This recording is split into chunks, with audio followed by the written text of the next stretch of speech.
Good morning, everybody, and welcome from near and far. Happy New Year. This is my first time seeing y'all live, so good morning and welcome. Derek, how are Good you? morning, good morning, good morning, everybody. I'm good, Miss Shay. How about yourself? I cannot be more blessed than I am. I'm serious. Like, it's been a great day.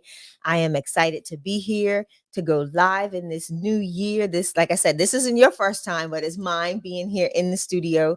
So I just want to say good morning. I am Shanya Shea Forston, co-founder of Forston Consultants and president and founder of the Angela Denise Foundation, which is a 501c3 nonprofit organization in the Orlando, Florida area, where we take women from homeless to hopeful, utilizing the ILF model that we talk about and teach here with Forston Consultants. So, Derek, I'm going to throw it over to you to introduce yourself and let's get this party started. Good stuff, good stuff. As usual, guys, thank y'all so much for being here. We super appreciate it. You guys could have been anywhere, but you've chosen to be here. So first of all, if you're brand new to us, I would love if you just could type the word new in the chat, because that'll let me know how far we need or deep that we need to go back. So again, if you're brand new to us, go ahead and just type the word new in the chat. But I'm Derek Forston. I'm the founder of Forston Consultants. God has blessed me and my family just to go all over the world now and teach this model of using real estate as a way to do God's will, right? Housing the homeless and housing the displaced. And as you see, the title today says how to house displaced adults and receive reliable income.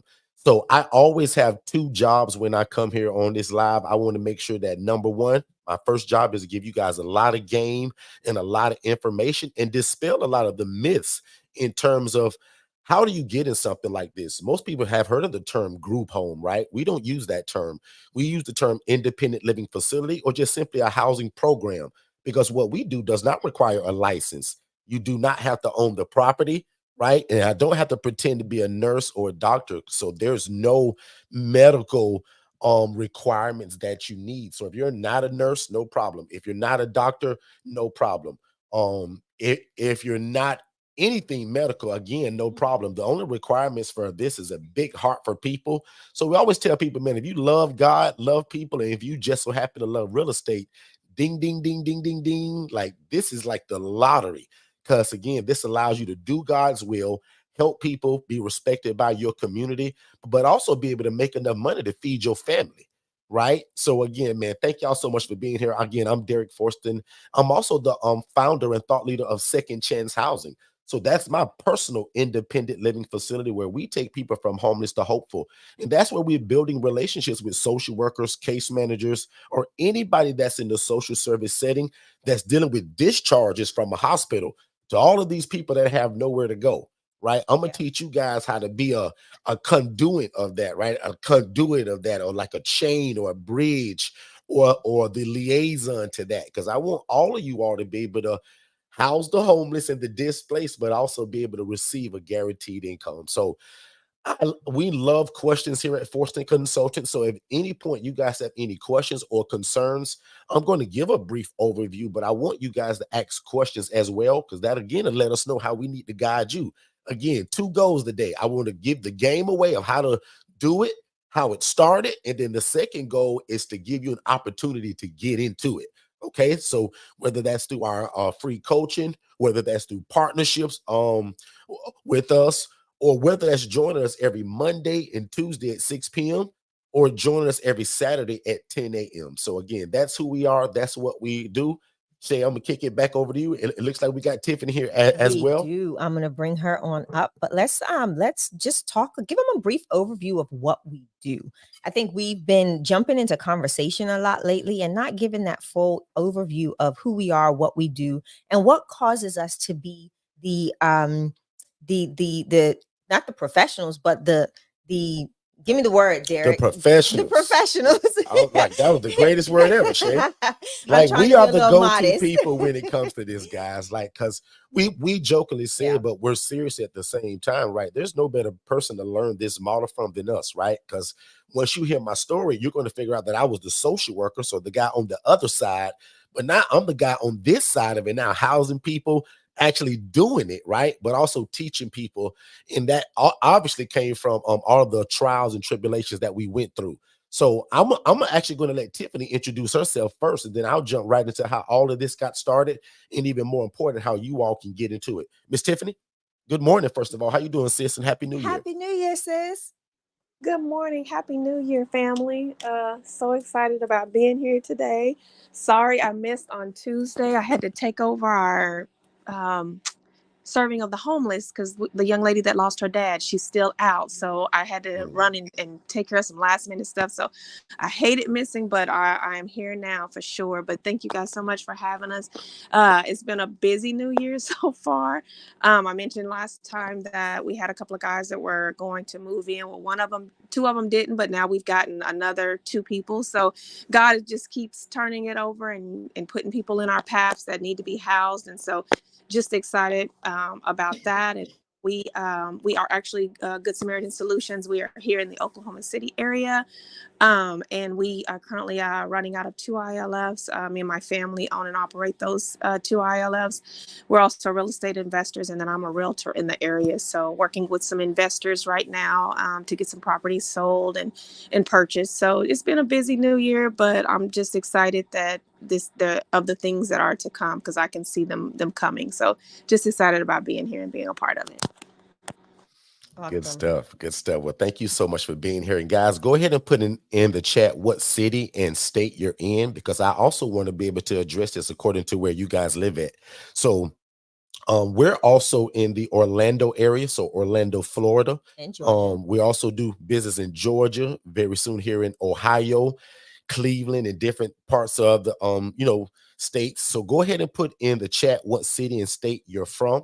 And again, thank y'all so much for being here. And again, if you're new to us, I definitely want to know that. So if you are new to us, type new in the chat. That way I'll know, because I love it when new people come, because I never want to just take for granted that people just know who we are and what we do or this model.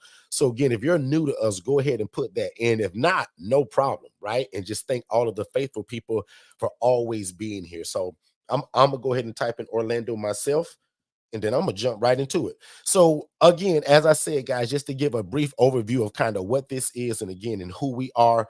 Many years ago, I used to be the social worker, right? So I was a guy that worked in a hospital. In fact, my title was a discharge planner. But as many of y'all know, because if you're in this room, you probably had this same thing happen to you. You got it on your heart to where you wanted to do this thing, right? So I always kind of thought I wanted to house people and help folks and be involved in real estate. And you're gonna find out real fast here that everything that I kind of prayed for and begged and asked God for, he literally gave it to me without me kind of realizing it, right? So again, I always wanted to help people, right? And I always wanted to be involved in real estate in some kind of way. I just didn't know that one day God would merge those two together through some job that I would eventually get. So again, man, to make a long story short, I jokingly tell people Shay tricked me to go to college, y'all. I never had a plan to go to college. That was not kind of who I was, I thought, but I went to college, got a degree in this thing called human services, right? And again, it's very similar to social work. So that allowed me to get a job as a social worker in a mental health hospital. So I literally, again, sat around and kind of the thing that I wanted to do. I wanted to help people. And again, that whole real estate play, I just didn't know helping people and the real estate would kind of come together. Right. But again, that's just how genius God is, right? People think we're geniuses, but not really, right? So on that job, I just saw a lot of bad stuff, y'all, because I'm going to try to fast forward this story because this one story can take 2 hours long if I tell you every detail of it. I'm going to try to tell it in the next 4 minutes. But literally on that job, I just saw a lot of people being mistreated through real estate. I saw a lady making $41,000, y'all, a month. Don't miss that, $41,000 a month. And she was housing people in this very same model that I'm telling you guys about right now. The only difference is that she did this in rats and roaches. And that blew my mind, meaning that the conditions of the house, and I'm gonna kind of show you guys a few pictures. I got a few pulled up all already. And then if you guys haven't seen our free webinar, we encourage that, right? So if you guys go to forstonconsultants.com, click the tab that says webinar after this, of course, right? And watch that webinar. I'm going to break down even more in depth of what I'm getting ready to tell you. But literally, I watched and seen a lady. I referred to a lady as the social worker that I later found out was making 41 grand a month doing this. But the conditions in which her housing was in, y'all, to be honest with you, she was mistreating people. She was doing this in rats and roaches, and y'all know that ain't right. You making 41 grand a month and you can't provide a better living. So that's one of the things that broke my heart real fast about this, right? And I'm gonna just kind of add kind of some of what we saw. It was unsafe. One of these rooms right here that I walked into had needles on the ground. As you can see, trash is everywhere. That room in the middle, most beds that I saw were not even on bed rails. They were literally just the mattresses on the ground. No sheets, no comforter, no pillowcase. Every one of these places that I visited, every one of the sinks were full of dishes. You're gonna find out later on that's one of my biggest pet peeves in terms of running an housing program. I can't stand if my clients are just leaving dishes in the sink. Why? That's what brings the rats and the roaches. So again, guys, I didn't go by what somebody told me, right? I literally went because after begging people to show me what this was and how could I get into it, nobody wanted to teach me, the social worker, right? So one day I took a Saturday just like today, and I went and visited some of these places because if you remember, guys, I was the social worker. So I knew what all of the addresses were. So I went from place to place to place. And most of these people didn't even have a name for their places, right? They just called them group homes, or they just said, we rent rooms. But every one of them that I went to, one of the first things that I also noticed, besides being very dirty, there was a lot of people in these houses. So they were stacking people on top of each other, essentially, y'all, making a bunch of money, but in bad conditions, right? I'm not against for anybody making money. I'm just like the next man. I want to feed my family too. But guys, we got to do it the right way. Absolutely. We're not going to be stacking people on top of each other, and we're not going to allow them to live in squalor like that. The whole reason why I wanted to get into it, because I wanted to change the way these people were living, Miss Stewart. I didn't want to do this. But anyway, I'm trying to fast forward the story now. So as I saw this, I was like, wow, God, I want to get in this. God, this is what I kind of been asking you for. I want to help people, and I want to be involved in real estate. And dummy me, God, you just showed me people that are being mistreated through real estate, and you tricked my wife. I mean, excuse me, you allowed my wife to trick me to go to college. Now, y'all, I jokingly say that. Shay encouraged me to go to college. But I say trick because Shay was like, Derek, let's just go to this school and just see what they can offer you. And y'all, by the time I left that school, I had a start date. But anyway, I walked across that stage. I got that degree, got that job. And then that's when I ran into all of this stuff that I'm going to say God showed it to me. Because y'all, I was making $28,000 a year as a social worker. That means I was poor. God also showed me a lady that was doing the same thing I wanted to do, and she was making $41,000 a month. Put a number 7 in the chat if you made $41,000 every 30 days, that would change your life just a little bit. Y'all help me out. Put a number. In fact, I'll be the first one. As I was making $28,000 a year, put a number 7 in the chat that if you made $41,000 a month, would that change your life just a little bit? I would like to think so. So here I am praying and begging God, I want to get in this. God, if you allow me to, I went to making so many promises to God, y'all wouldn't believe it. I say, God, if I get in this, I'll be different. I'll treat them differently. I'll house them differently.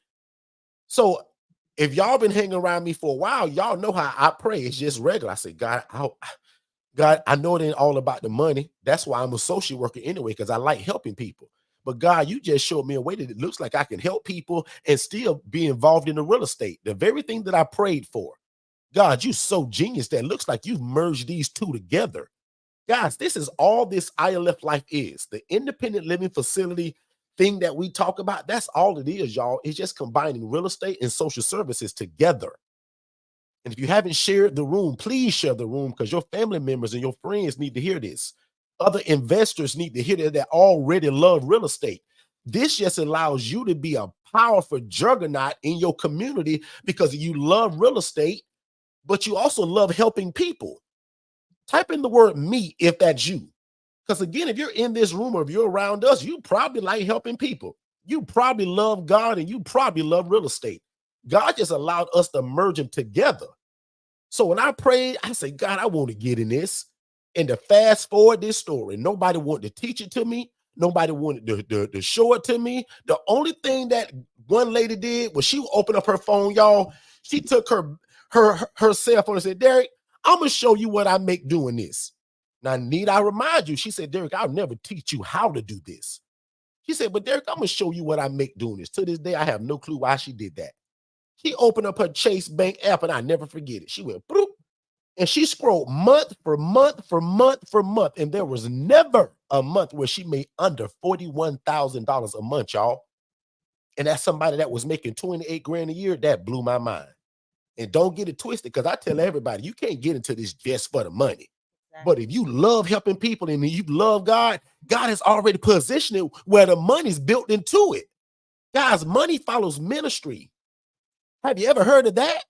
Money follows mastery. We didn't make this up. God is just genius how he involved the two together and gave it to somebody like me that ain't afraid to come back and teach it to people like y'all, because they hid it from me, y'all. I'm just different because one of those promises, Miss Bessie, that I told God, I said, God, if you let me get in this. And again, I always say, who am I to give God some ultimatum if you let me in? But I say, God, if you let me get in this, and if it worked for me, I say, God, I'll be the opposite of everybody that I've run into, but I'll teach it to people.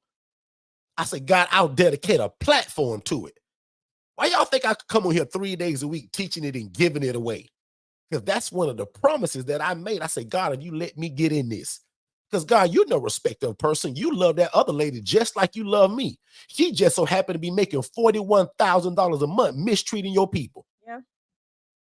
I say, God, you see my heart. You know I'm a good dude. I said, now, God, I ain't hating on her, but God, I would do this the different way. Y'all, I was kind of hating on her because I was telling God on her. I said, God, you see what she doing. She mistreating your people. Coming into my hospital wearing Gucci and Fendi and red bottoms and all of that expensive stuff that will let you know that somebody's doing well in life. Joanne, that's how I knew, like when she showed me the bank statements, it all added up. This is why she was Gucci and Fendi. And again, y'all, this ain't about being materialistic. I'm just showing you, making that kind of money, you got no business housing people in rats and roaches. If you with me on that, type amen. I'll be the first one. I'm going to type amen because again, I jokingly said, but I'm serious. If that kind of stuff don't break your heart, you in the wrong room already. Yeah. Guys, we want to please God, help people, be respected by our community, but also make enough money because I want y'all to feed y'all family. And in this shared housing model that we do, because of the way it's built and because really, to be honest with you, this is a ministry. Money follows ministry. We don't have to mislead for it. We don't have to lie for it. And we sure don't have to house people in the conditions that we often talk about. So I'm going to fast forward this story again because I'm supposed to be done in 4 minutes just telling the story of it. But I never like to skip past the part when I saw somebody making 41 grand a month. And I always ask people, if you made 41 grand a month doing God's will, would that change your life a little bit? Put me in the chat if that's you. And then once I got in it, y'all, but because nobody taught me, I went through the bumps. I went through the bruises. Selena, I made so many mistakes, you wouldn't believe it. Your big brother made the Channel 8 news, not in a good way. $30,000 lawsuits. Another lawsuit because, guys, I didn't know what I was doing. Nobody didn't teach me. There was no Derek on YouTube teaching this. So, guys, I made a lot of mistakes. And now today, I'm smart enough to know my mistakes were meant for y'all. Remember that scripture called write the vision and make it plain so he that readeth it can run with it. Sometimes when people read that scripture, Lynette, they think that's only kind of for them. Yeah. That don't mean that all the time. Write the vision and make it plain. You know what that means to me? Derek, write the vision so that you do have something to kind of go back on and look at. But Derek, get into it, go through the bumps and the bruises so that when Katara gets into it, when Lynette gets into it, when Selena gets into it, when Tiffany gets into it, when Mr. Joe get into it, you guys get into it and you soar like eagles. That means that when I hear that saying that says we've paved the way, all that means to me is saying paved the way means I went through all the mistakes so that you don't have to. And at Forston Consultants, that's essentially what we've done, y'all. I got into this and made so many mistakes to the way that we have it today is the exact opposite of what I saw when I did that tour. A lady making $41,000 a month, housing people in rats and roaches. Mattresses on the ground. No sheets, no pillowcases, no comforters. Dishes all over the place. No garbage can. Everybody just eat their food and leave it on the counter, throw trash on the ground. Are you serious?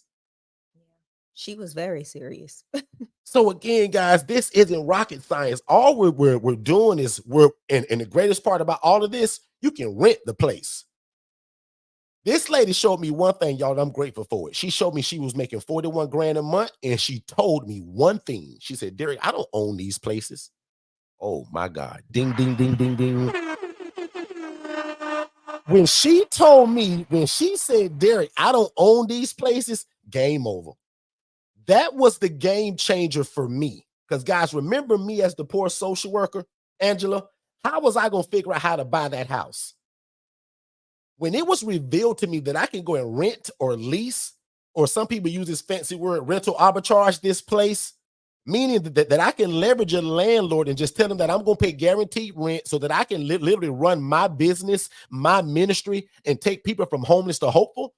Lord, have mercy. That is what I want to do. Yeah. So again, once I got into it and I went through all the mistakes and all the bruises, I tricked my big brother to get into it. God rest his soul. If y'all don't know it, my brother passed away November 28th of last year. Me and him talked this together for over 7 years. And it was a surprise to our family, bust our hearts wide open. His motto was, no matter what, Derek, you got to keep moving forward. Have to. So that's kind of the grace that I'm riding on today. Other than that, I'd be somewhere in a dark corner crying and bleeding. But I got work to do. I got people just like y'all to continue teaching this too. I tricked my brother to get into it. And my brother was always the example of how you can keep your job and still have 10 and 12 of these ILFs. See, once I got 4 or 5 of these, actually 3, I thought I was cute. I say, Shay, I think I'm finna leave my job. Shay, am I lying? I was terrified. I said, Shay, I think I found what's finna save the rest of our life. I was 100% terrified. Shay was like, you sure? What is this ILF, this housing people thing you talking about? Y'all, Shay in corporate America, she has no clue what I'm talking about. None whatsoever. And just to know the mere fact that it was something that ended up being very lucrative, and there was a great need. I really didn't realize that there was such a need for the housing model. Once I was then pulled from corporate America by some said Derek, I realized the importance of what we do and the great need for what we do. So I'm 100% there with you, Derek. You know, you left your 9-to-5 guaranteed paid job to go out and fulfill purpose. And that is admirable. Purpose. And I thank you for saying it that way, because some people just think, well, I just left a job. No, I left on purpose. That was the most famous word Shay could have ever said right there. So I'm unemployed on purpose. Ooh, I love that. That's a whole t-shirt line I have. Listen. See? But watch this though. Trick my brother to get into it and not trick. See, I'm joking again. Because one thing about me and my brother, we're kind of both alike. We didn't need a whole lot of convincing. Yeah. I'm built like this. Show me opportunity. Show me that. No. Show me that God's gonna be pleased with it. Because if God gonna be happy with it, it's gonna win anyway. Show me opportunity. Show me how that we're going to be able to make money and feed my family from it. And show me how we can change the lives of other people. I'm down for any business that's like that. Because if y'all know us, our mantra is what? Please God, help people, be respected by the community, and make enough money to feed your family. That's what we live by. So, and that's what this does. My brother got into it, guys, and to the day he passed away, my brother done this and still kept his job. See, I got through these and thought I was cute, and I resigned. Because I figured out that I found out what I was going to do for the rest of my life. And I said, I got to teach it to other people. And before I really mastered it, I began to just divulge to people kind of what it was. So much so, and a lot of people was in so disbelief that I would make it work. Because one thing about me, I also talked about it everywhere that I went. People got tired of me talking about it, actually. So before there ever was a second chance housing, before I ever developed it, before I ever got the LLC, I talked about it. And that's kind of biblical, right? And I'm no pastor or priest, right? But we love God and love people. So I always believe in just speaking the thing until I see it come to pass. I think the scripture says, call these things that be not as though they were. If I'm wrong about that, Miss Bessie gonna let me know, right? But that's literally kind of what my thought process was, and I just took off running. And once again, man, we got to those bumps and bruises. I said, man, I got to teach this to other people. Yeah. I think I can leave my job and continue to do this. And now I truly believe, because of this one thing that we've started, that's why our other 7 businesses branched from. God has blessed everything that we've touched because of this. Now watch me fast forward this, right? Because I hope y'all got some questions too, because I want to show y'all a few pictures. Some people are new to us, right? So, and I'm gonna also let Shay jump in with some questions, but I want to respect the new people who's never heard or seen of this model. Once again, we don't use the word group home because this is not a group home. Group home has a stigma attached to it, and a lot of people just don't like group homes. They're known to be nasty, grimy, and the mistreatment of people. My family and I have coined the phrase independent living facility, right? So ILF, or shared housing, or simply a housing program. So from this day forward, you guys will never ever use the word group home again. You have a housing program. You have a shared living environment. If you understand that, nod your head and somebody type yes. Only need 2 people to type yes if that's understood, because that's what's going to stop you. Lingo and the language is what stops a lot of people from moving forward into this. The shared housing just simply means that we're going to put 2 people per room, right? Or we got that whole private model that we'll soon get to. But again, guys, this is also based on relationship. So I'm going to call case managers. I'm going to call hospitals, and I'm going to introduce my program. Now, our coaching teaches you all of that stuff, but I'm just going to tell you today, it's not rocket science. I'm going to call the hospital and introduce myself as a housing solution. Call me when you got clients. Guys, it's that simple. Now, I got some more professional verbiage than that, but to be honest with you, all of my emails, my cold calling to the hospitals, because my virtual assistant is going to do all of that actually. So years ago, it was all me. Today, we teach you to use a VA, right? But we'll talk about that later. But I'm advertising and telling people that I am your solution to when it comes to your displaced adults who receive guaranteed income. Because somebody thinking right now, Derek, how you housing the homeless, bro, and these homeless people? Well, if you didn't know, congratulations and thank you for being here. We house populations of people that receive guaranteed income. As much as my heart want to house these people for free, we just can't afford it. Yeah. So the people that we house will receive SSI, SSDI. That's a government stipend they get every month without fail. Or they have a job at KFC, McDonald's, the gas station. They're a landscaper. They work at Taco Bell, Outback Steakhouse, for the city, substitute teachers, prison guards. I'm naming all the genres of people that I also house right now. So years ago, we only housed the guy that was coming from the hospital and he had a mental health problem, because that's my background in terms of where I worked at. But today, and for the last 2.5 years, we're housing what I call the everyday Joe. Yeah. The guy that has no mental health, he got a job, but he just can't afford to go out and get his own apartment, his own house. He can't afford first, last, and security. He can't pass a background check. He don't have a double deposit. But boy, when they hear about a program called Second Chance Housing, or whatever you name your program, and they don't mind living in a shared living environment like this picture that you see, that's the guy that I'm looking for.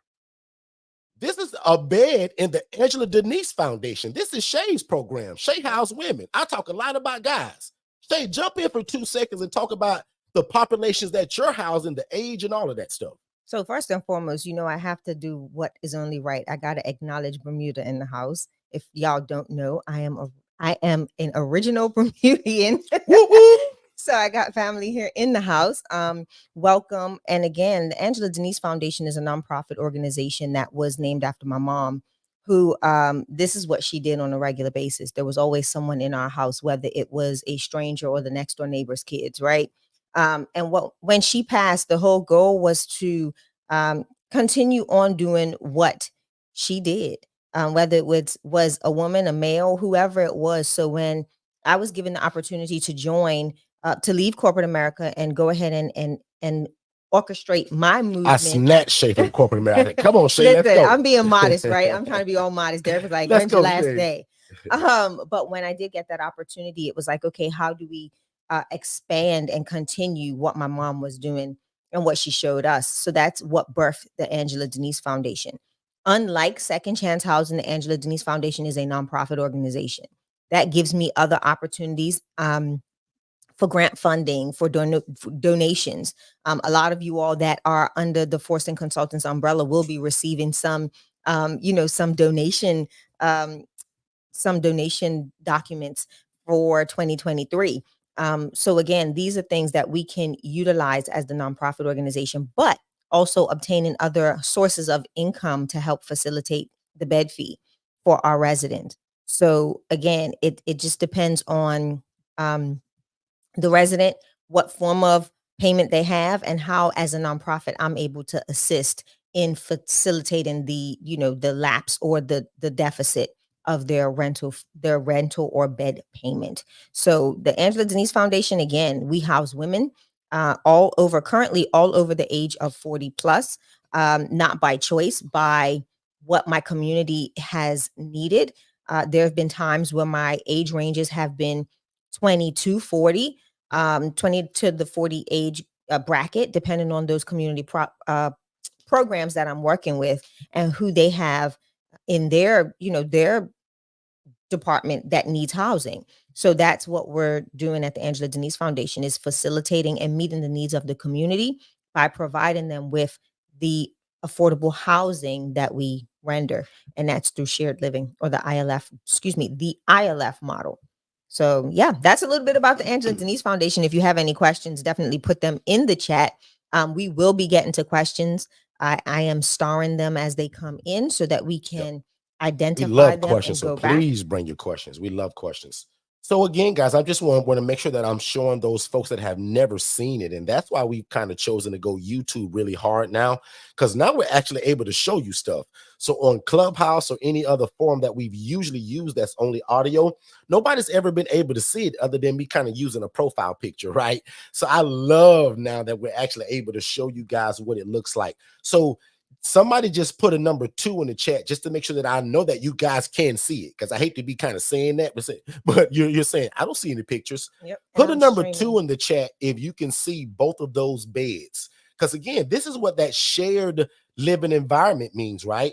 This is what it means by when some people are now calling what we do real estate on steroids. Now, I'll admit we don't call it that, but I understand what they mean, because in the shared living environment, we don't rent to just one set of people, meaning, guys, I'm also a landlord on the other side of this, right? So I rent to a mom, dad, and 3 kids. I own property in Georgia, soon to be Orlando, and other areas. Those are not ILFs. My ILFs, I want them close to me. You can't run an ILF, guys, too far from you, especially if you haven't built it or have boots on the ground. So again, this shared living environment, especially for the population that we serve, this is what most of them are going to be able to afford. And I'm going to give you a prime example of that, right? Here in Orlando, my shared room is $680, meaning that's the cost of it. My private room actually is $940, right? And then the suites and the private room and the shared room, those can all be different prices according to what you decided as your program. So in this one model, which is called the shared living environment, there's still 3 different choices of how people want it. Because when you get a phone call from a military veteran that's got great income, he don't want to share your room. He don't care nothing about your shared living environment. He gonna say, ma'am, you don't got no private rooms. And that's the guy that we also serve, right? Yeah. But again, and as you see, because somebody's thinking that I'm going to Kane's Furniture and that I'm going to JCPenney and I'm buying all of this stuff brand new. Don't get it twisted. The only thing that's brand new in this picture is the sheets, the pillow, the pillowcase, and the comforter. Everything else, guys, is going to be gently used from hotels, Craigslist, Facebook Marketplace, donations from my own personal house. Shay got a funny story about that if you've never heard that. But the gist of all of this stuff, which makes this room look beautiful, and guys, this is one of my mansions. And trust me, I don't own this property. So if you didn't know, guys, I don't own any of my ILFs. They're all rentals. So let's get that straight too. So if you're in this room and you thought you had to own the property, Merry Christmas and happy birthday, right? because you do not have to own the property. This does not require a license. What have I said so far that makes this now impossible? I always say that we laugh and we joke and we play a lot, but I want to be serious for 2 seconds. Out of everything you've heard me say so far, this guy Derek said, I don't need a license. I don't have to own the property. And I can just connect with social workers and case managers and be known as a housing solution, and they're going to call me, and I can rent a place to get started. Somebody type the word wow if you're blown by that, because I'll never forget as the social worker, when that lady hid this from me, when all the people that I begged to teach me, but when they told me, Derek, we don't own these houses. Y'all, that was the deal breaker for me in a good way. I'm going to type wow, because I know for me, hold on. Listen, That blew my mind. I came home screaming and yelling and shit. I say, Shay, these people don't own these places. and because of the great wife I have, in other words, she said, okay, big mouth, what are you going to do with this? Are you just going to keep talking about this every day, Derek? Shay, tell them how my excitement was all great, but you focused it and you helped rein it in to make me do stuff to get it done and not just talk about it. So most people know that my background is again, business management. I have a master's in business administration and healthcare management. The funny thing about it is Derek talked about this for months. We went on vacation to Bermuda to visit my family, and by the time we got home, all he kept talking about, even while we were on vacation, is this idea, this plan, all on vacation, y'all, that he wanted to start and get done. And I'm like, okay, I'm so tired of hearing you talk about this. What are your steps? What is your plan? You need a plan to action. If not, this is a whole bunch of hearsay. Like, all I'm doing is hearing a story of what you want to do that will never get done. So literally, as I always do, I'm very big on strategy and implementation. I did that in healthcare. I did that in other roles that I played. So again, it was strategy, implementation, and that's what we did. So one Saturday afternoon, we sat at the kitchen table and we wrote a plan. And every week we met at that same space. That was our meeting space. And we met every week to discuss what needed to be done, what had not been done, and redirect the plan of action. And within a month, that plan was completed. And then we started again. What are the new plans? What is the next step? So a lot of what you see is strategizing and implementing the process or the plan and putting that plan to action. And that's what we did. Because if not, Derek would have just continued to be talking about it. Like, I'm just excited, y'all. I'm jumping. It was just a conversation at that point, and I wanted it to go from conversation to I would have still been the social worker, y'all. Right. We're working 9 to 5. Thank God for Shay. Yeah, can somebody type thank God for Shay? Because if it wasn't for Shay, guys, y'all wouldn't be in front of this screen now. Because again, Shay have reined that excitement into let's do something. Straight talk with Shay, ladies and gentlemen. Listen, he is so funny. Shay didn't know I was going to throw that in there. Dang, so you could have told me we were going that's a whole segment that Shay used to do a lot of, and we're going to bring that back. She had no idea I was going to do that.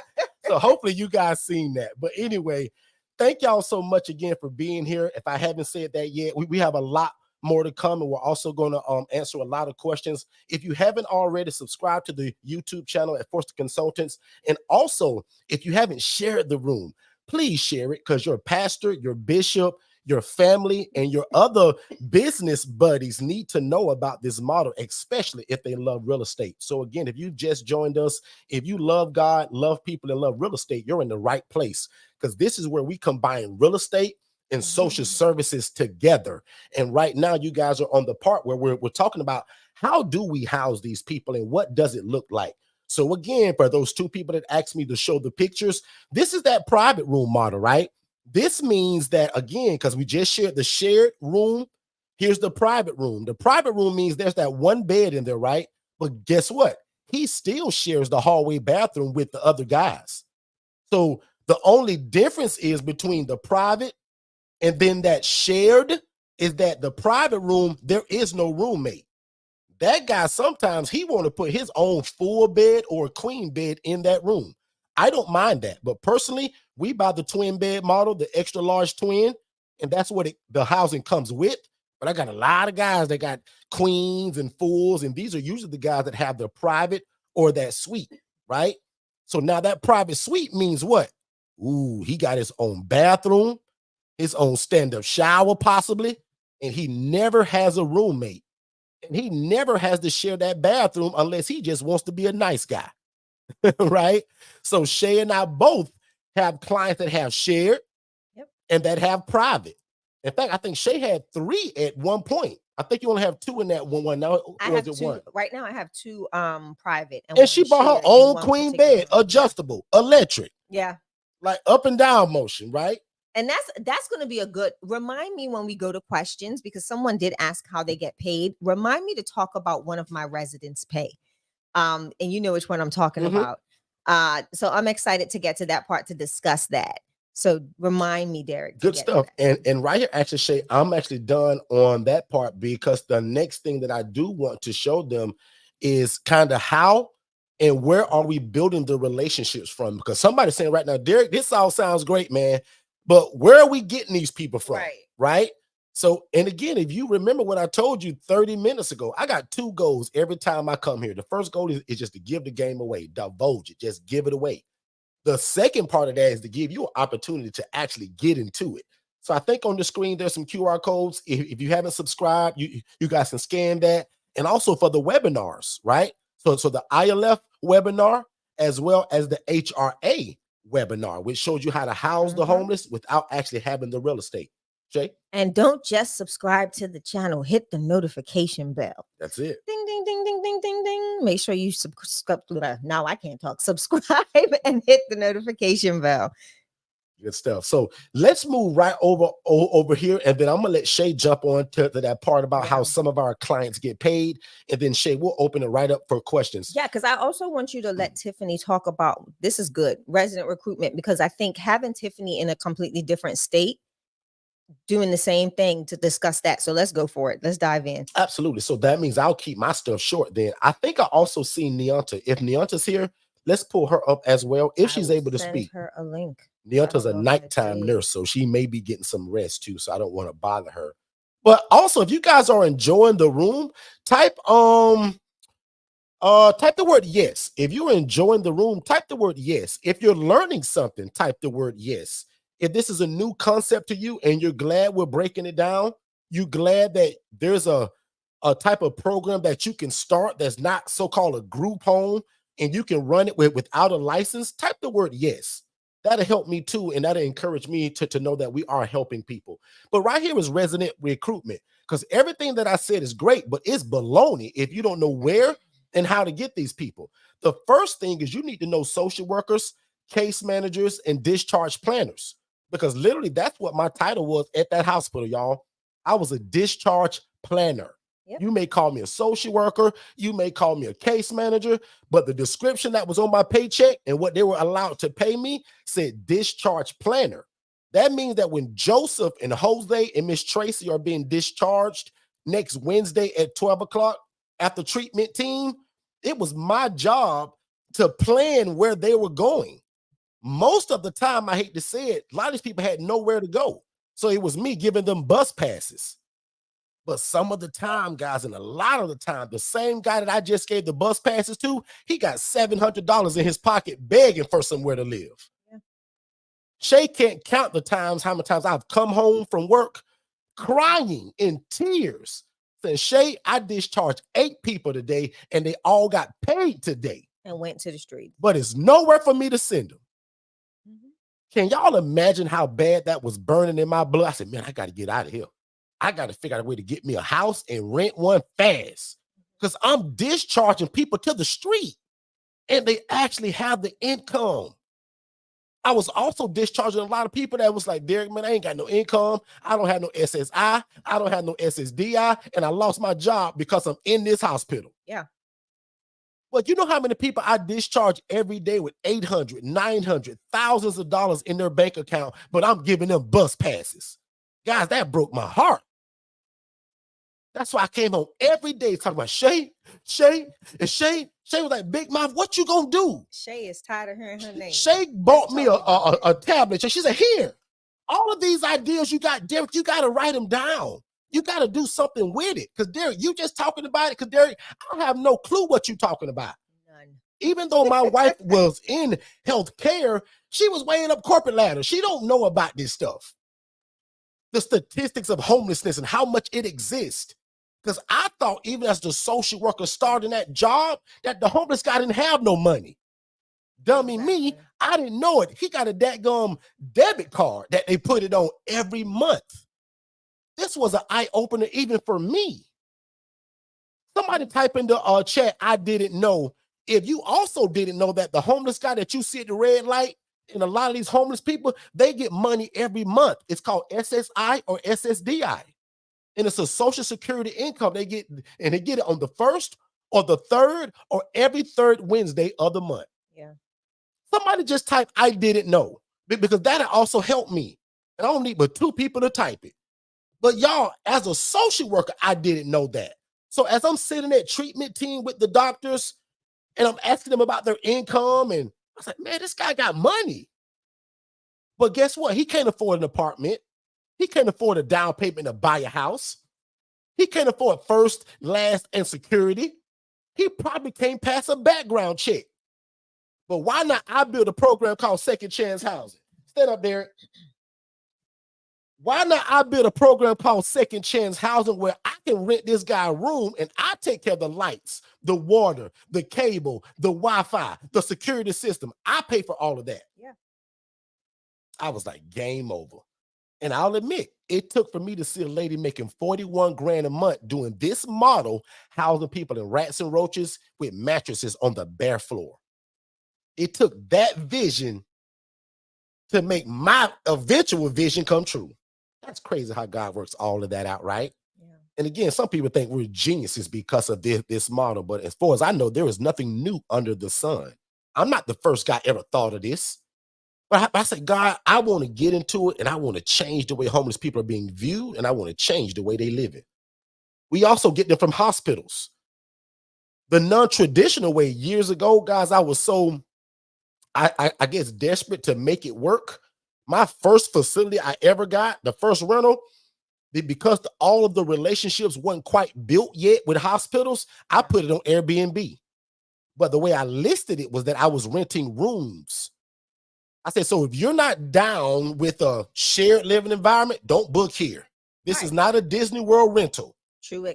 Other people probably already live here, is what my posting said. So guys, that means that I tried everything. The next one says the Coalition for the Homeless. There's one of these in every state that all of y'all live in. Every city has one. It may be called something different, but essentially the goal of this program is to end and combat homelessness. They need to know you. Last but not least, and I'm going to bounce over to Shay and Tiffany, the drug rehab centers. The reason why I like these, because they come to me clean. 180 days clean, 90 days clean. So we're giving them a fresh restart. So these are some of the places that we target, and that I'm a cold call and I'm a cold email to introduce me and my housing program. And this is how we get our attendance, guys.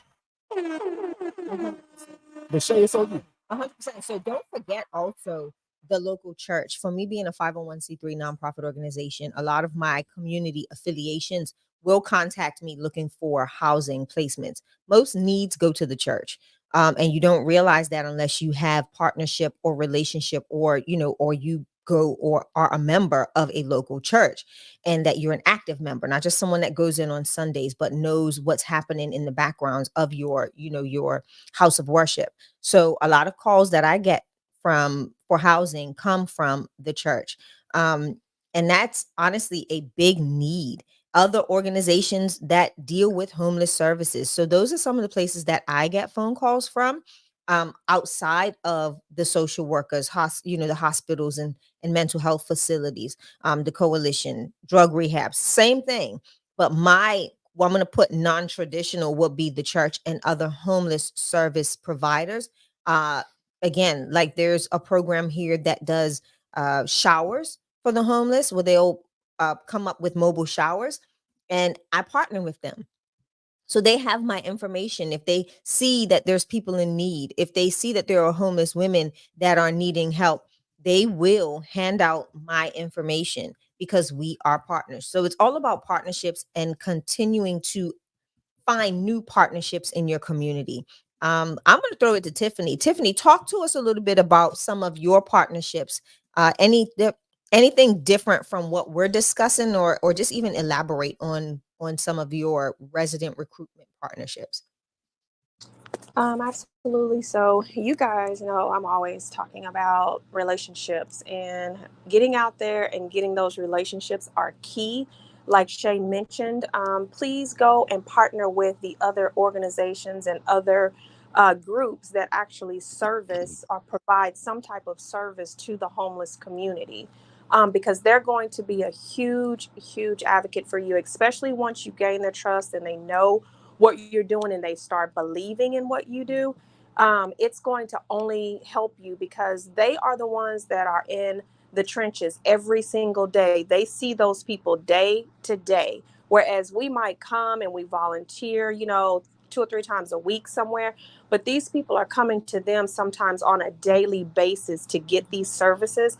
So that you knowing the individuals or the staff or whoever is running those organizations or groups, it is key for you to be able to connect with them and let them know who you are, because they, and definitely stress to them what you're looking for, what your criteria is, so they won't just be sending you anybody. They're going to send you the Right. right people to your program.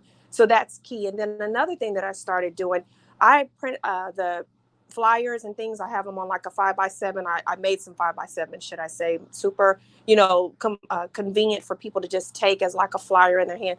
When I'm going somewhere, or I'm in a drive-through, or I'm at the Starbucks, or I go somewhere to talk to someone about utilities and things like that, I take those flyers with me and I just hand them to people. I'm like, hey, if you or somebody is in need of affordable housing, check this out, scan our QR code, and our phone number is on here. Definitely reach out to us if you know somebody or if you're interested in it. And you'd be surprised the people that have called back from simply me going through a Starbucks line or going to Chick-fil-A or something like that, and passing out something. I've had other people in the line say, hey, did I hear you say that you have, that you have affordable housing? And sometimes, lucky enough, I try to make sure I wear one of my shirts every day, but definitely it's cool when they say, and I kind of just turn and show them my shirt if I've got on a jacket or a coat or something. But you'd be surprised the people that you will attract just from giving out those flyers. And I'm not screaming it in places because I don't want to seem like a weirdo, but I do kind of talk loud and clearly enough where people around. And so you'd be surprised. People they're nosy. We're all ear hustling. Let's be truthful about it. We all kind of ear hustle a little bit on some conversations around us. So, and then also I go to the library and I'll just kind of set up camp there, because a lot of our homeless community will go to the libraries to get out of the elements outside, whether it's heat, cold, rain, whatever. And when I see them, I kind of will talk to them. Once you see them, come in day after day, or, opportunity after opportunity, when you see them, then you will know, like, hey, are you, where are you currently residing? I noticed you come into the library. Strike up a conversation with them and give them your flyer and let them know what you do, because I've gotten calls from that too. So relationships, and then just basic divine opportunities that God places in our life, I believe, every single day, to let people know what we're doing. Love it. Good I stuff. love it. And Tiffany, just one more time, tell the people where you're located so that people can kind of feel where you're from and where you're doing it at. Yeah, so we are in Oklahoma City, Oklahoma. We have 2 ILFs currently in the area, looking to get a third, hopefully here soon. And me and my family actually run and operate this operation here. So really, really good opportunities are here in Oklahoma for individuals that need to be housed. And what's the name of this great program that you speak of? I'm sorry, it's Good Samaritan Solution.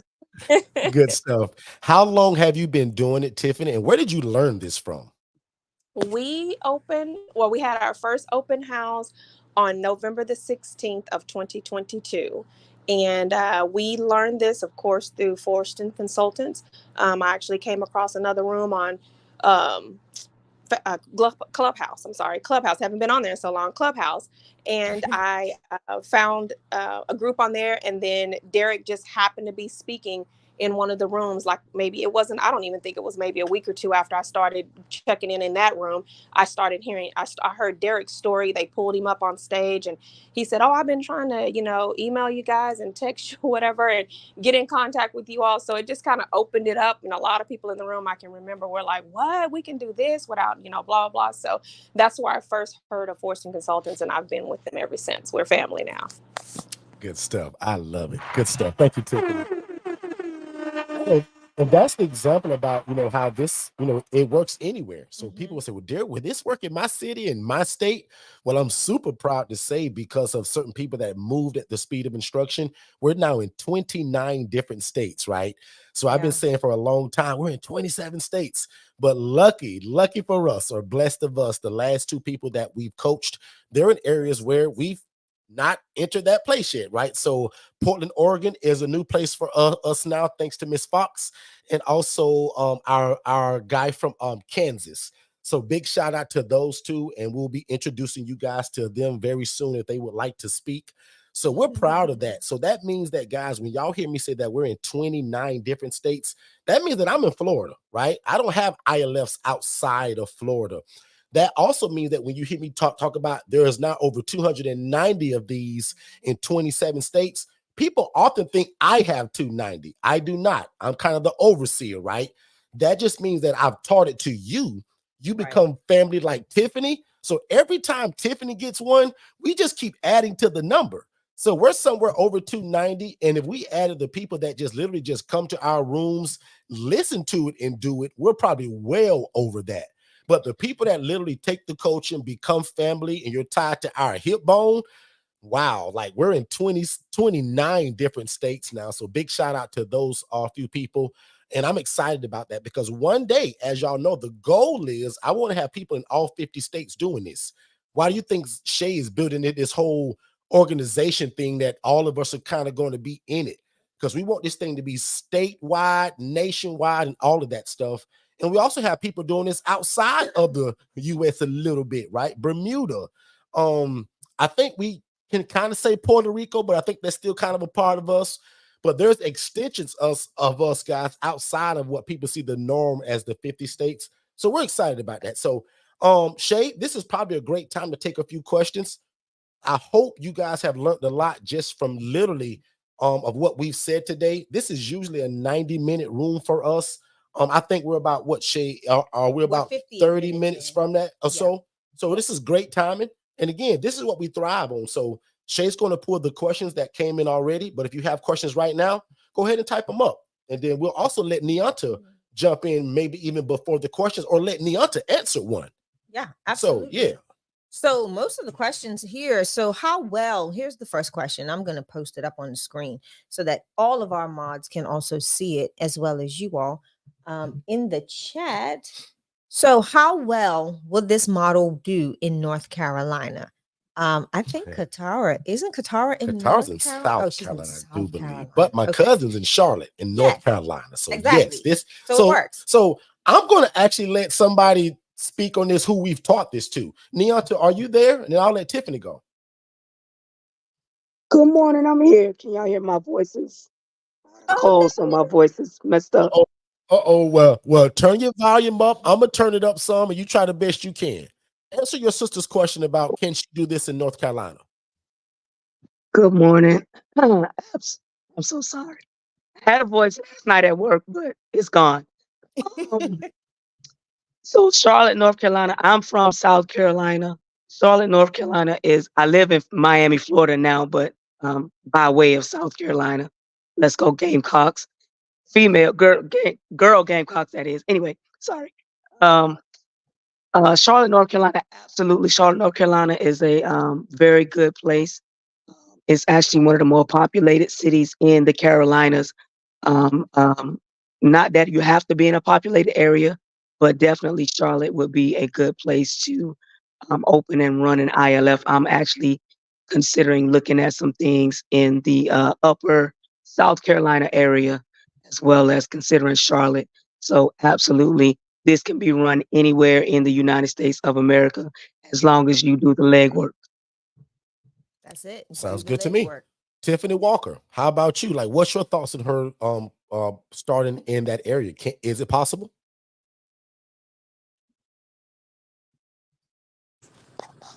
I'm sorry, can you guys hear me? Yes. Yep. Okay, gotcha. I'm sorry, I was trying to connect to my car. Yes, I truly believe that definitely the key to this working anywhere is the proper coaching. Because even though we all learn definitely the model, there are different tweaks that I believe each area has to have in order to, maybe service in that area. But of course, the concept is always pretty much the same, but the coaching is going to be so valuable whether you're continuing to get on, watch, YouTube videos, or you actually, I would say, sign up for the coaching, like where you can get that good one-on-one. That's what's going to be key to this working pretty much anywhere, possibly in the United States and outside of the United States as well. Yep. I agree. Good stuff. And then I I'll agree. I'll chime in. And I think I seen that Tiffany has a question. So my answer to that is absolutely, right. And I hate to say it this way, but it's absolutely true, right? Homelessness is everywhere in all 50 states. I just really love it in the states of where what I would call the real estate is more on the affordable side. I do Yeah. like that, whether you're buying or renting or leasing. So I love the southern states, right? Because most times that rent is much more affordable than you folks that are maybe up a little bit higher, right? Midwest, that's another area where, again, the rents are just extremely affordable. I won't say cheap, but affordable in terms of where I live at. And obviously, everybody's different in terms of where they live at. And that also matters in terms of how much your clients are going to receive in Right. terms of where you live. But in terms of you doing this in North or South Carolina, absolutely great place to do it. If Katara's available, pull her up too, because I would love for Katara to tell her story about how she went to that real estate event. And literally, I'll just word it this way. Somebody gave her a house to do this with. I'll word it that way, but I'll let her tell the story. But literally, because she did kind of what she was taught to do in terms of the coaching, talk about it everywhere you go. She was blessed enough that her and her program was invited to like this big real estate thing, right? And everybody there does regular real estate except Katara. Katara's real estate actually helps people, helps the community, and helps the population of people that most people turn their backs on. So she became like the star attraction, if you would, right? So, so not only did she build relationships through that, like her real estate came through that. Right. Wow, she And said, "No, I'm in work. No, oh no problem. man, I and do I a good just job of sent you telling a your story, telegram. sis." But literally, she just does with one of our other quotes, the move at the speed of instruction. That's a big quote that we live by. And Qatar is just one of those people, regardless of how long it takes. Watch this. Same saying, but listen how they're a little bit different. We live by this saying that says move at the speed of instruction. But it took Katara probably 2.5 years of being around us before this happened for her. But guys, she always was moving. She always was doing things. And then boom, it's her time. She's also the epitome of when we tell people you can't give up, you can't get frustrated and give up, because we're all gonna get frustrated. Absolutely. We all go through stuff. Life hits us all. I think that new saying is life be lifing. So we all go through that, right? But it just matters kind of like what you're gonna do, right? My brother spoke big about that about Katara, but before he moved on and passed away, right? Like he congratulated Katara in terms of she always congratulated other people. She always cheered on other people. She always supported other people. And Otis spoke into her life and said, God gonna honor that, Katara. God ain't forgot about you, in other words. And now look, she goes to this event, has a call with us before the event because she's an Island of Mastery Blueprint family member. So she's prepared of what to take, what to bring, what to look like, what to say, how to present. And because she's also got a great virtual assistant from VA 101, which is also our sister company, the VA put it all together, which allowed Katara to be the hero of that whole event. Mm-hmm. Lord have mercy. That's how that works, y'all. So Shay, bring on the next question. That's it. I think that is, you can do this I anywhere, love guys. it, man. So Anyway. I do want to say something though, because like prime example with what Tiffany and with what everyone has said has been reigned very true. I do know of a said place in Bermuda that is doing similar model. Had they been had they been consulted by us, the difference I would have made in their decision of where their housing is planted is location. They decided to place an ILF, or shared living model, for those that are coming out of the jail system and other places with other backgrounds, dead smack in a very family oriented community. Had they been consulted by Forston Consultants, we would have looked for other options, right? Because of the safety of that community and the integrity of that community.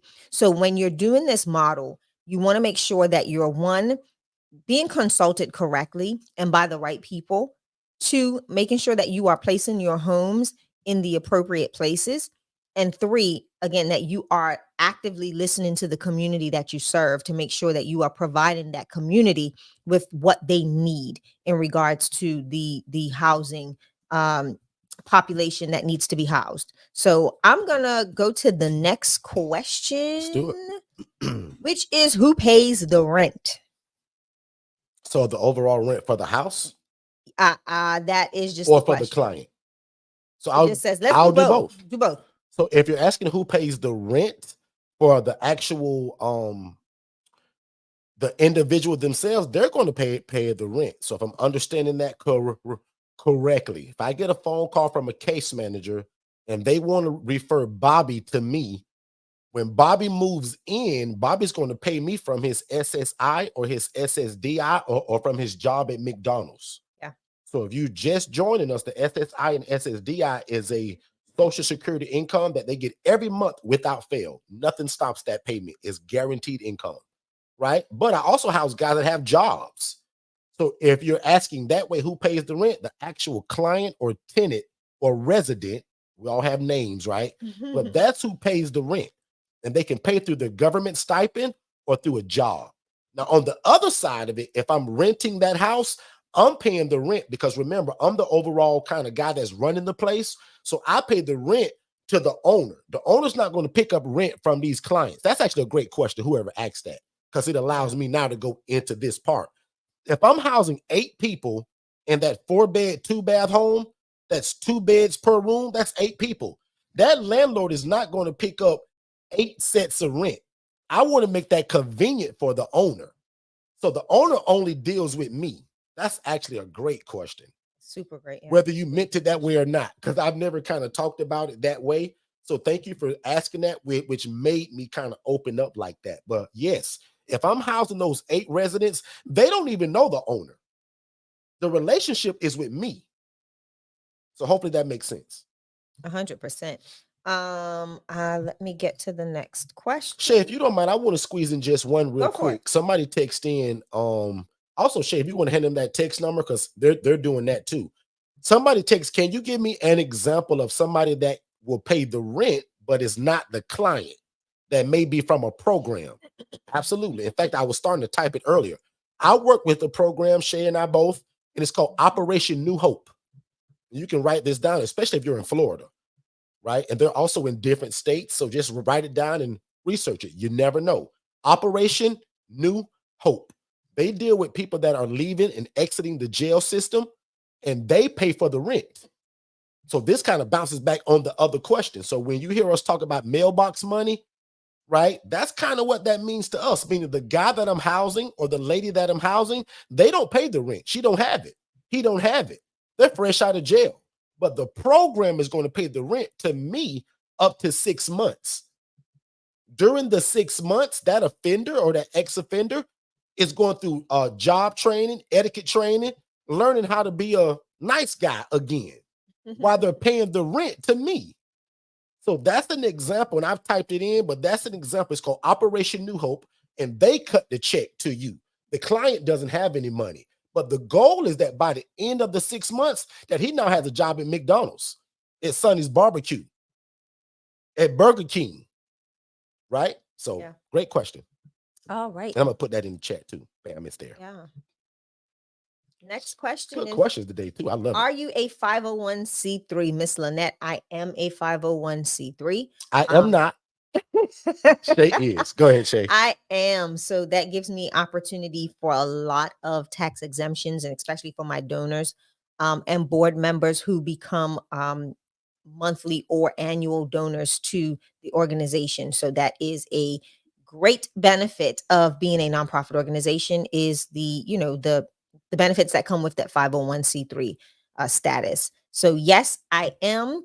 And like I said earlier in the conversation, for those that have donated to the Angela Denise Foundation, given statements are on their way and should be sent out this week or next week for all of you that have donated to the Angela Denise Foundation. So thank you, thank you, thank you. We were able to do some amazing stuff this year with adopting a family that lost the patriarch of the household at a very young age. So prime example, in early 30s, mid 30s, leaving behind some amazing children, all under the age of 9, and a beautiful wife. So we've been able to really meet some needs there in that household, and we will continue that. So every quarter I'll probably do something in regards to that family that we're adopting. Derek and I have taken a stance in that household, because they are local to us, to doing some things on a regular basis to help alleviate some of the heavy lifting on that mom of 4. So again, that's the benefits of being a 501c3. I can reach out to other partners in the community and say, hey, this is a need. Can you help meet it? I can have people donate not just tangible items, but services, and to provide or render services to my organization with that same tax exemption. So yes, yes, and yes, I am a 501c3. All right. And just for the person that may ask this, what's the difference in all of that? Lucky for you, in our ILF Mastery Blueprint, which is our coaching product, our one-on-one coaching, we've done something that we've never done before, right? We've added Lynette to that. So my personal accountant and business accountant, the business maven. If you're a newer ILF Mastery Blueprint member, you've enjoyed that, right? We actually pay for it for you. So instead of me trying to figure out, should you be nonprofit or LLC, that's not really my game, right? So we smart enough to know, let's give them somebody, not only give it to them, but pay for it. So up to, I think it's 3 months, where literally we pay for you to be with Lynette to help you make decisions like that, your QuickBooks, keeping track of all of your spending, your taxes, depending on what time of the year. And then a lot of people, even after that, they just decide to hire Lynette full time. So if you want information about our full-time coaching, and also to apply for the scholarship. So our one-on-one coaching is $15,000, but there's a scholarship that can bring it down to as low as $7,500. And inside of that, we gift you with the complimentary virtual assistant, and also the business maven, up to 3 to 6 months for that. And also the one-on-one coaching. So again, if you thought today was good, imagine getting this more in depth all the time, because now you'd be family.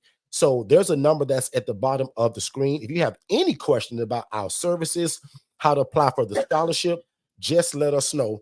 And again, Shay, I think we got a couple more minutes, and let's keep answering those questions. Absolutely. A question came in from me and asked, why did I choose nonprofit versus for-profit? So the reason why I chose the nonprofit route was because I wanted to be able to not just do one thing, right?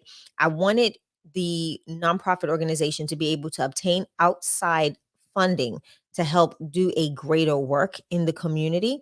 And it was also a benefit for us to really position ourselves with business and our giving, right? We're all about giving back as well. So that was the reason why, to be able to really balance the two. Yes, we can make money, but we're also in the position of being able to give back. And it doesn't just have to be giving back on the housing side. As you heard, we've adopted a family. We're going to be doing a lot of things in the new year. Prime example, my newest campaign that we've been working on since late last year has been partnering with restaurants to be able to provide meals to less fortunate families, mothers, single mothers. So the goal is to try and ramp up those things. And the best way to do that is doing it from a nonprofit or a giving standpoint, instead of it being more of a opportunity to, you know, obtain an income. It's just really showing that side of giving. So that was the reason why I chose the 501c3. We already had a business. We had several businesses that were making us, you know, income. Now, why not? Let's give back. Let's give back. Let's pour into our community. Let's truly show what we are and who we are by the being the hands and feet of Christ, right, in our community and really meeting needs. So that's the reason why I chose a 501c3. Good stuff. Good stuff. And another quick question I just kind of slide in when someone was asking about our coaching and how it works. It's one-on-one. So we're very different, right? It's not me giving you 55 videos and saying, watch these and good luck. I hope you make it. Right. You guys will have my personal number, right? Things of that nature. You have access to my assistant, Jess. The ability to schedule, like that's the most important thing about the one-on-one coaching, is to be able to get this right here, what you guys see today, one-on-one on the phone. And then I can go deeper into things that I would probably never divulge right here on a live YouTube, right?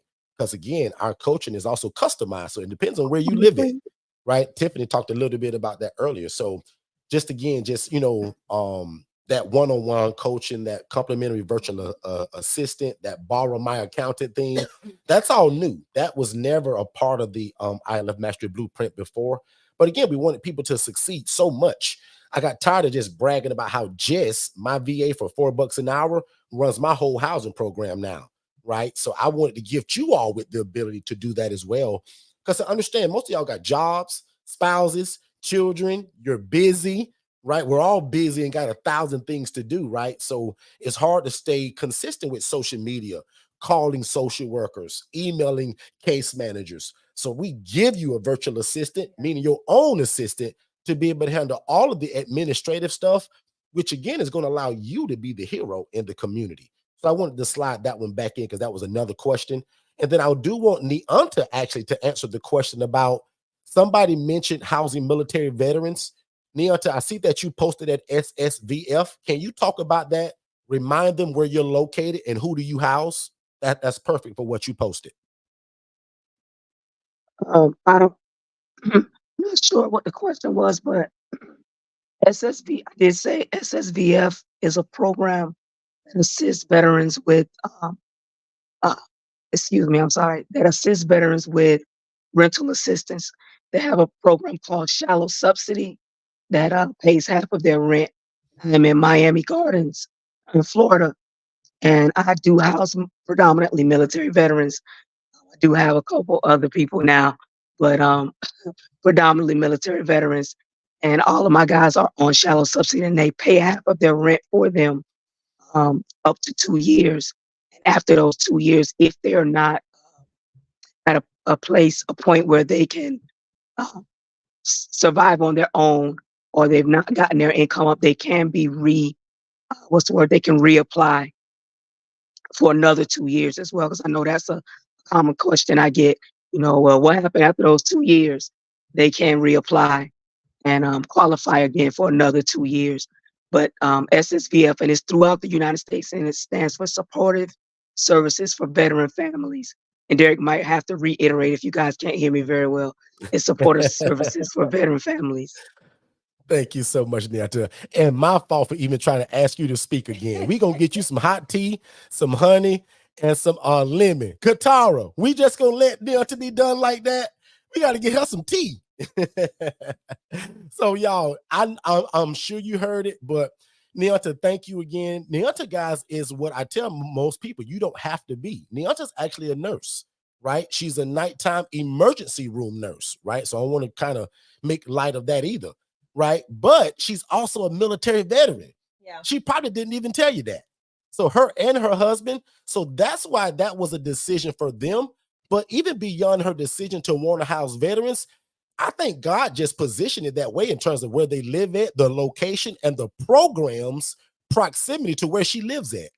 Neonta is one of the, I guess I could say, few people that, like, I teach this to everybody almost the same way in terms of how do we get the people.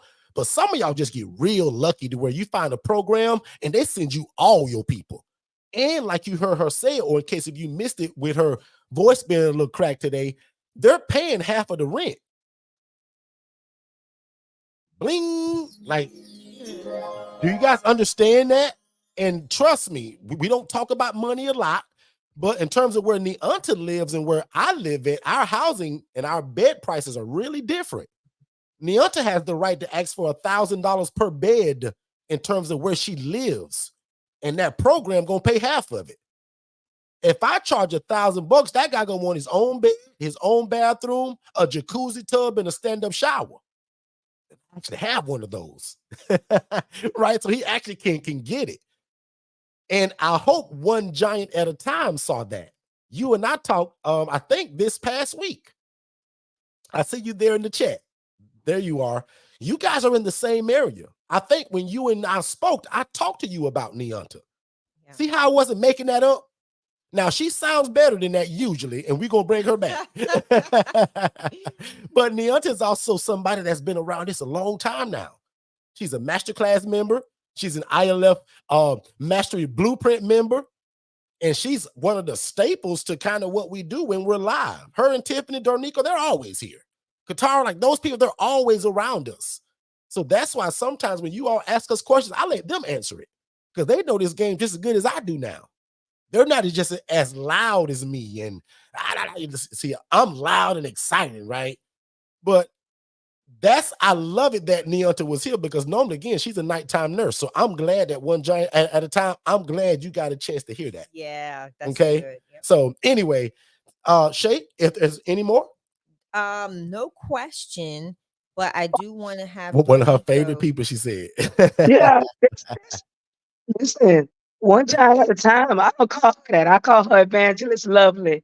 Angela Lovely, she's a veteran as well. Yep, sure is. Let me tell you something. That lady right there, I can't wait till she get off the ground because she's in an area where there are veterans, a military town, but there's also other populations that she can tap into as well. So I'm looking forward. I can't wait till she's on this stage sharing her testimony. I'm excited. She's family now, so she's more than welcome. She recently purchased the ILF Mastery Blueprint. I do believe was referred through Neonta. I respect her so much, y'all. And here I go again. Here's the disclaimer. We laugh and we joke and we play a lot. But I respect her so much. She's the first person that ever gave us a video review before she ever experienced our services. Yeah. She was so happy of what we've done with Neonta and how Neonta is now. She took our teaching, found a house, and got a house full of military. She was so blown by how the process, like she's one of those people that watched from afar and was taking notes. Yeah. She's the only person to date that has given us a review. And she even said in the review, she said, this is premature and I ain't did it yet, but I'm so happy what they did. I so respect that. Like, that means a lot to us for somebody to give a review and put her review on the line because she trusts us so much because of what we've done through now what I'm going to call our family member. Yeah. That's powerful, man. I love it. Shay, back on you. I love it. I do have a question. Dornico is here with us. So I'm going to ask Dornico, what made you decide to go for profit instead of nonprofit in the ILF space? Hello, everyone. Good morning to you. Like Neonta, I'm not feeling that great. So one Army veteran to the next, you need to get you some Lestrial tea and use some tea, and your voice will come back. My voice I was sounding just like her, y'all, but yeah. Bro. You see, I'm deep out here. I got a baritone today. I think I got a little tickle, but mine's a little raspy too, if y'all can't tell. Yeah. We covered in snow, y'all. So I don't know if it's gonna stick around or this is the first wave, but anyways, I like that question. In all honesty, it was because I didn't know how to do the nonprofit. Yeah. So I really didn't have no choice. I didn't know anything other than what I did, LLC, and push forward. My sister has a daycare and she's a pastor, her and her husband. So they're a nonprofit in that sense, but I didn't know how that could unfold for me in a business type of sense where I would do something like this. I do see the benefit of it. So you being you being a student to the game is something that you should have on your radar at some point. Multiple ways of doing it should kind of be the goal, but I'm excited because I've already hit 2 years and I'm moving forward, aiming at year three. Uh, I'm what little under 300 days away from year three, and I'm excited about that. I No matter what's thrown at you, you know what I mean. Stay the course, and that it feels good. It feels good to say I got 2 years under my belt. It feels good to have a pile of assessments. I got tired of counting. I'm well over 300 assessments. Little old me in this little bit of time. It's one of those things. After I gathered them up, I'm looking like, oh my God, I did it. It's in my handwriting. We've touched that many people, so it's bigger than me. You know what I mean? So for that reason, I would look for ways to do that, whether nonprofit or for profit. For profit keeps it simple for me. Keep It it simple. does. Keep it simple, stupid. That's my motto. I'm an Army veteran. Some of these veterans are Navy and Air Force. No, I'm an Army veteran. We a whole different type of veteran. So we keep it simple. We keep it simple. We work hard, but we keep it simple. Yeah. So that's that. Yeah, I'm excited to see y'all. I was sitting here waiting and dozed off and woke up at 11. So that's what happened. I was ready to go. Anyway, so I do Yeah, I know apologize. you usually hear early. I was like, yeah, D might have slept in on us, but from the sound of everybody's voice, Yeah, including everybody sounds a mine, little. and trust me, like I feel great. I'm not gonna say, oh my God, I feel bad, but it just in fact, today is better than yesterday. I feel better today, but the voice Wow. is still kind of all in here. But I feel fine though. But D, good to see you, man. Thank you for Oh, chiming in. Just tell the mm, people real quick, D, what area are you in? And you said how long you've been in it, but where in the world did you learn this from? And where you I, I'm located? in I'm in Dayton, Ohio. I'm originally from Detroit, Michigan. So I say that because I'm a city boy at heart. When people hear that, they understand. Okay, I know where his mind is. Uh, you can find yourself in survival mode all the time, and it's important to let that go. If you don't let it go, you're showing that you don't believe that he can, and he really can. So if he can, you got to let go of your quote unquote survival mode mindset. So in the spirit of changing mindsets, I just opened up my mind to something new. So being from this area in the Midwest, it's a need that's greater than most areas of the country. And that's saying a whole lot because all the touristy parts. I used to live in Hawaii. I was stationed in Hawaii actually, and it's real touristy. But you got homeless people in Hawaii. However they got there, they got stuck and they just been homeless. But it's so nice they ain't really complaining about it. It's not making national news because they good. Well, in the Midwest, the weather makes it a little bit more serious and a little bit more urgent. The worse it gets, the better you are as an ILF operator. Like right now, I'm telling people I'll try to see if I can get you. I'm getting ready to send people to y'all. That's how bad it is. Wow. So yeah, my HRA game about to be off the charts because these people said I don't have no family support. I'll go wherever you can. Your website says you help with relocation. I said, well, Mm. okay, what area Ding, That's ding, do you so ding, guys? ding, ding, wait, ding, ding, wait, ding, wait, ding, wait, ding, wait, ding, wait. Right, ding. right. You just made me That's a adjust gem that myself. somebody gonna look right past it. Yeah. You Yeah, made me adjust myself in my That's a seat. gem. That is yeah. powerful. Y'all check my website out. It's still I got. I'm getting ready to update it, but there's Call a it out and whole type it in. First and foremost, you shouldn't be updating no websites without digital flow solutions. I know that. I'm a Talking to the boss. tech man, right? Come I'm on, how I a you gonna felt. stop the boss. tech man? Hey, I'm hold on. a boss. I felt that one. Okay, sis, I got you. I started with my whole chest. Oh Yeah, wow. Talk yeah, about but you that know. part again about that your website says that you help with relocation. Why is that important? Drop that Well, gem. so it's important. So when you first do anything, you need to tell everybody that you know, everybody you come in contact with, every route that you take to work, everything within that route should have your flyers consistently, right? But when I started thinking, man, what if I put this on the website? And then I just everything goes on the website now, so I have to update it, but or I might have to talk to somebody I know. Anyways, but every time I make a change, every time I do something different, it has to be pushed out. You know what I'm saying? You guys got VAs that do the stuff. So if you're not at the VA point yet, you have to do this yourself. It requires you to be consistent. Consistency and follow up, that's where your money at. So you assess the person a year ago. So what? Don't throw that assessment away. Every 6 months, you need to hit this person up. Hey, what's going on? Just thought I'd check on you. All those people living with me So right good. now. They all living with me now. They started 2 years ago. I got two of them. I assessed them 2 years ago. I just now getting them in the house. Mm. Great residents. Follow Yeah, up. you got to be consistent with your follow up, consistent with how you do things. I'm to the point right now. Flipping beds is that's my favorite thing to do. I get them up out of there, and the next day, there's somebody else coming in that spot. Yeah. Mm. That's how we doing it. And it's funny because that rapid rehousing program, we just went to another level. They tell me in advance, yes, it's a go with this person, that person, that person. They stay in the shelter, but I can kind of check their beds off as rented because that entity, we have an understanding. They don't play no Yeah, games. I don't yeah. play no And games. they're cutting the check. And they cutting the checks. I skip and whistle to that mailbox. Hallelujah. I go Hey, and I hold it, D. know. And Hold whistle. it, hold it. I want you to talk about that too, because we got some Uh, new folks here, right?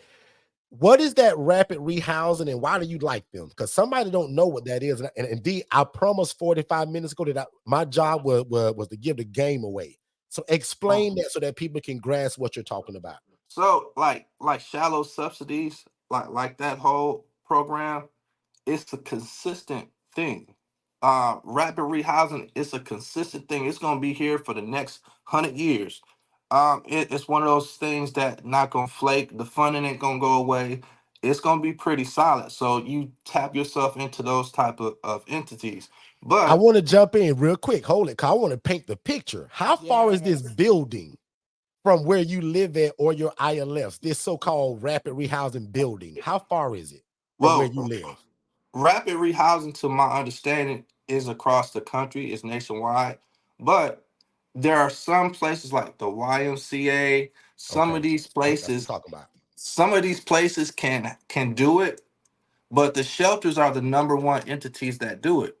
I tried doing it through the Y. That's the They didn't know gym, what they y'all. they didn't know what they were doing. They were turning people away. They were saying, "Oh, well, you're in a shared living, you can't get it." That's not true. So even at the shelter, you got these rookie case managers that will say, "Oh, well, we can't do that." No, you need the older woman. I'm sorry, but she's That's been there for and she's years. holding it down, and she loves Fresh Start Housing.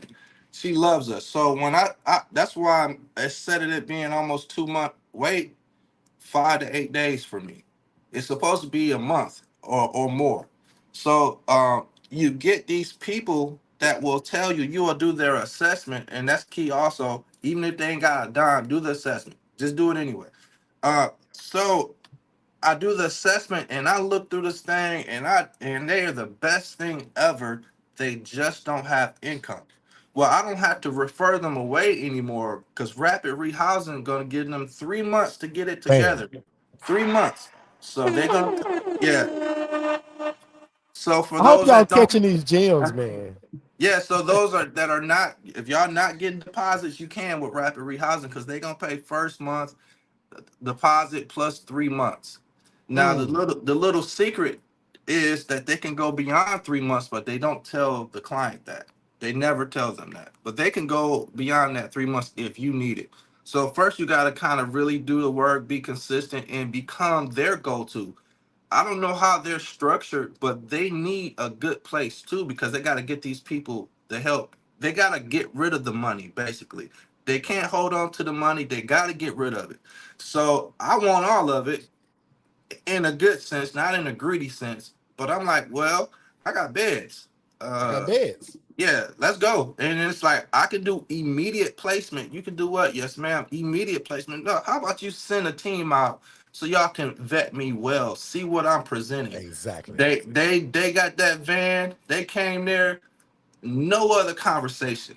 Nothing. They don't question nothing. They don't need to go do any kind of visit. Nah, they like, oh, fresh start, they good. They And good. it's just like that. So Reputation. How did you get to a point where you said, no, he's good? Talk about that. Like, how did they get to that point? well, How I'm long gonna did it be take to get to that point? straight out of the gate. I've been watching y'all and emulating what's going on in Florida, trying to recreate what I've seen and loved in my area. I was overcomplicating it. I thought that was gonna be the hardest thing for me to do. Then I started really looking around. I started meeting those homeless people, talking to them, and they put me on the yellow brick road. And I found my way to the Wizard. I know where all the spots at. I know where all of these populated areas are with the people that got SSI, SSDI, and the people that are just drug addicts. You know what I'm saying? I help them all because I think we should. Whether it ain't my business what he do, you go in the Lord's hands. Bye.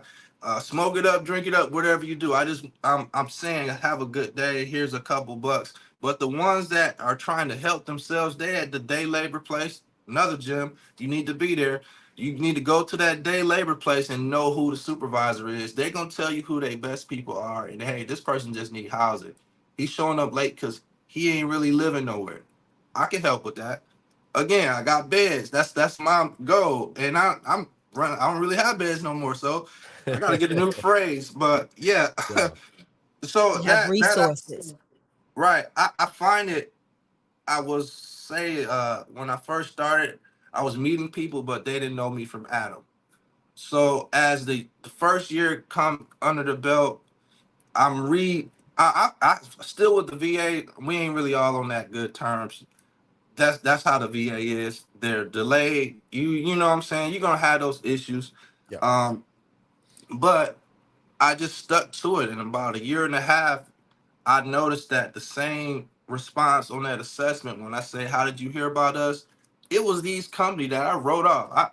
I was done with them, and I'm like, why they keep referring people? So I said, let me call again. I called again. They have a completely new staff, ran by a completely Uh-huh. new See? director, and they doing things. So you gotta kind of not take things personal. Yeah. And then after that, I say after 2 years, I'm it's on autopilot. I feel that that's a blessing. You know what I mean?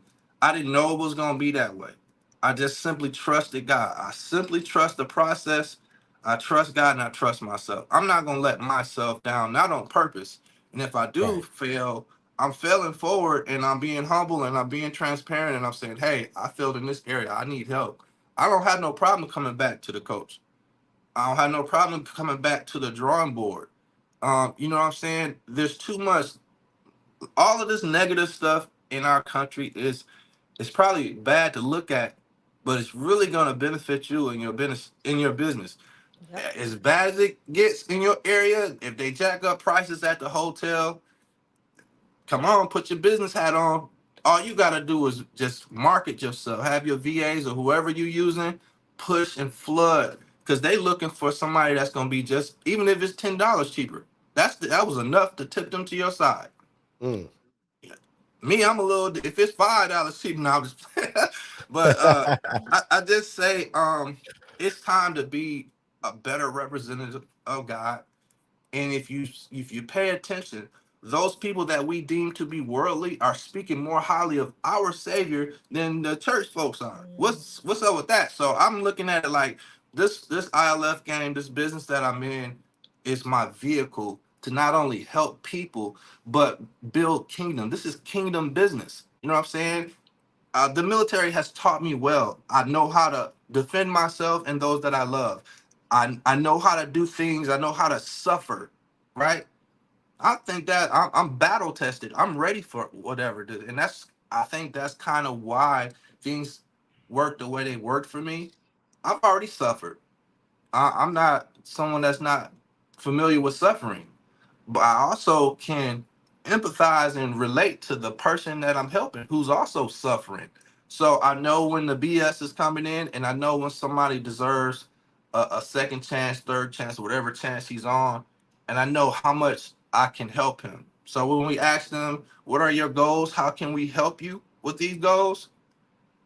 get ready, because that's what I'm gonna do. You want to be in your own place. All right, where we are with finances, where we are with your budgeting skills. So I hooked up with a bank that will come to the houses for free and give financial literature and Come Love it. on. Love they it. do it for free, y'all. Most banks do that for their members. They find out you got a business, they will come teach your people for Yep. free.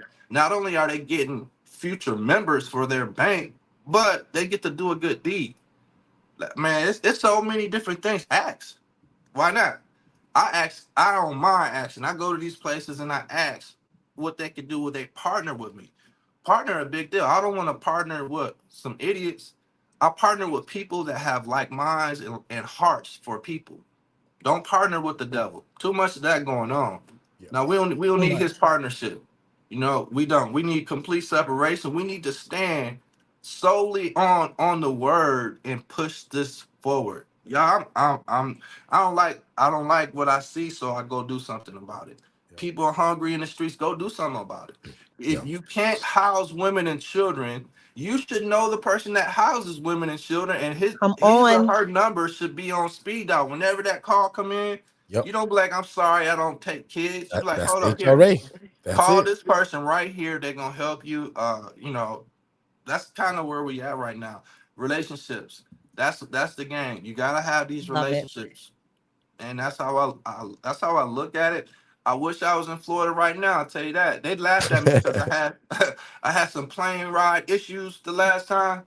I would get on the plane right now because it's not right. Yeah, but I'm sorry to This is talk Mi- so much. this is Mi- no, No, no, no, no, no. This was no. great. This is Mr. Relentless, ladies and gentlemen. Yeah. Put some hearts in the chat, man. If you guys appreciate the transparency of Dornico and just kind of where he comes from with that. Y'all love him out and put some hearts in the chat. I'm on my computer. I don't think I can do it, but I'm going to type the word heart. And Put some hearts in the chat if you guys appreciate Dornico and his transparency today. the hearts are coming I in, love Derek. it. I love They're coming in on the it. YouTube live. I love it. I see them on the YouTube live stream itself. Back So on thank you, you for Shay. your hearts. Love Listen, it. this is what we are here for. That was Share that was great amazing. information. I You love it. hear from each and every person that we consult, and you get that opportunity to hear their experience, hear what they're doing in this space, and what is causing them to be in business for that long haul, right? They say, what is the statistic? You know, most businesses fail in the first 2 years. What are you going to do to make sure and maintain your position in the business? What will you not do to get your voice out there or your brand? And you see Dornico, he's knocking on every door that is available to him to knock on, right? Even if they don't open it, he's going to go back and visit that door. So you want to make sure that you are definitely, connecting with any and everybody pertaining to housing. This is what we are here for. This is what we do. You need to be in connection with your local agencies. I'm talking about even the ones that you don't think are suitable for what you do. People just need to know that you exist, because you never know who on the other end or somewhere down the line that they may cross paths with and say, wait a minute, you know what? A couple of weeks ago, this gentleman or Tiffany came into my office, or Nianta came into my office and introduced this. Let me look for that card they gave me. A seed sown, right? You never know who you're communicating with and when they'll need that information. It may not be today, it may not be tomorrow, but there will be a time that they need that information and they'll go back to it, because you would have made an impression on that individual that says, wait, this person has something that our community needs, or this person has something that my family may need. So don't give up so easy. Get your name out there. Be like Dornico, the king of relentlessness. That's King Relentless right Get there, it man. done. Dornico just encouraged me to, because I know when we first started, we kind of were involved with that rapid rehouse, and it was just, I was hitting so many places so fast I couldn't keep up with it. But thank you to Dornico today. of what I just heard. And he said it before, but I don't know why today it just resonating more. But guess who I'm going to have on that Monday morning? Jess, my assistant. Because I put it in the chat. The local shelter, guys, my brother Otis made his living from the local shelter in Tallahassee. That's where all of the clients came from, because they were tied to a program. Back when they were calling it that COVID money, that's no different from what Dornico's talking about, y'all. When y'all hear us talk about that mailbox money, that's it. And how about now they're paying you 3 months in advance? It's the same pot of it's the same pot of funding with a new name attached to it. Wow. So you just always got to know what's the new name, right? What is the new program that is being offered? So do the research, make sure you register for mailing lists, guys. You need to be on these mailing lists. Yep. Find out what's going on. The local shelter need to know who you are by name, right? Let's go to Tiffany real quick, because when Tiffany texts, because she's on stage, her message is going to a different area. Yeah. Tiffany's got a question for us. Talk to us, sis. What's your question?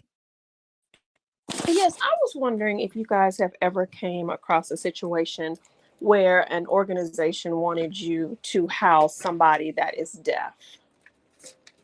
And just kind of what your thoughts are.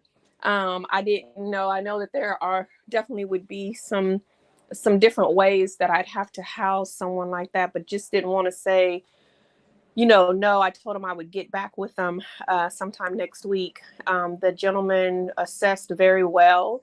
Definitely can take care of himself. I want to say he's like 55 or somewhere between 55 and 57, I believe. But he is deaf. He communicates on his cell phone with everyone, or through sign language. Question: how does he communicate? Okay. Yeah, he communicates through his cell phone, but my concerns were his safety in the home. Like where if there was to be a fire or something, with him being, deaf and not being able to actually hear a fire alarm, or even somebody beating and knocking, they physically have to knock his door in. My father mentioned something about they have flashing lights and things like that, the people that, individuals that are deaf have. But even in that regard, if he's a heavy sleeper and sleeps through everything, like I wasn't sure how that would look, or even if that was possible. And I said, well, I've never heard them talk about that before, so let me pose that question and I'll get back with you. I'll let you hop in first. So first and foremost, I do. I have a young lady that is hearing impaired. She's not 100% deaf, but if she does not have her hearing aids in, you can forget it. She hears nothing. Works, does great. And she works with a group or a organization. I mean, I say a group, an organization that will help facilitate any of the needs within the home.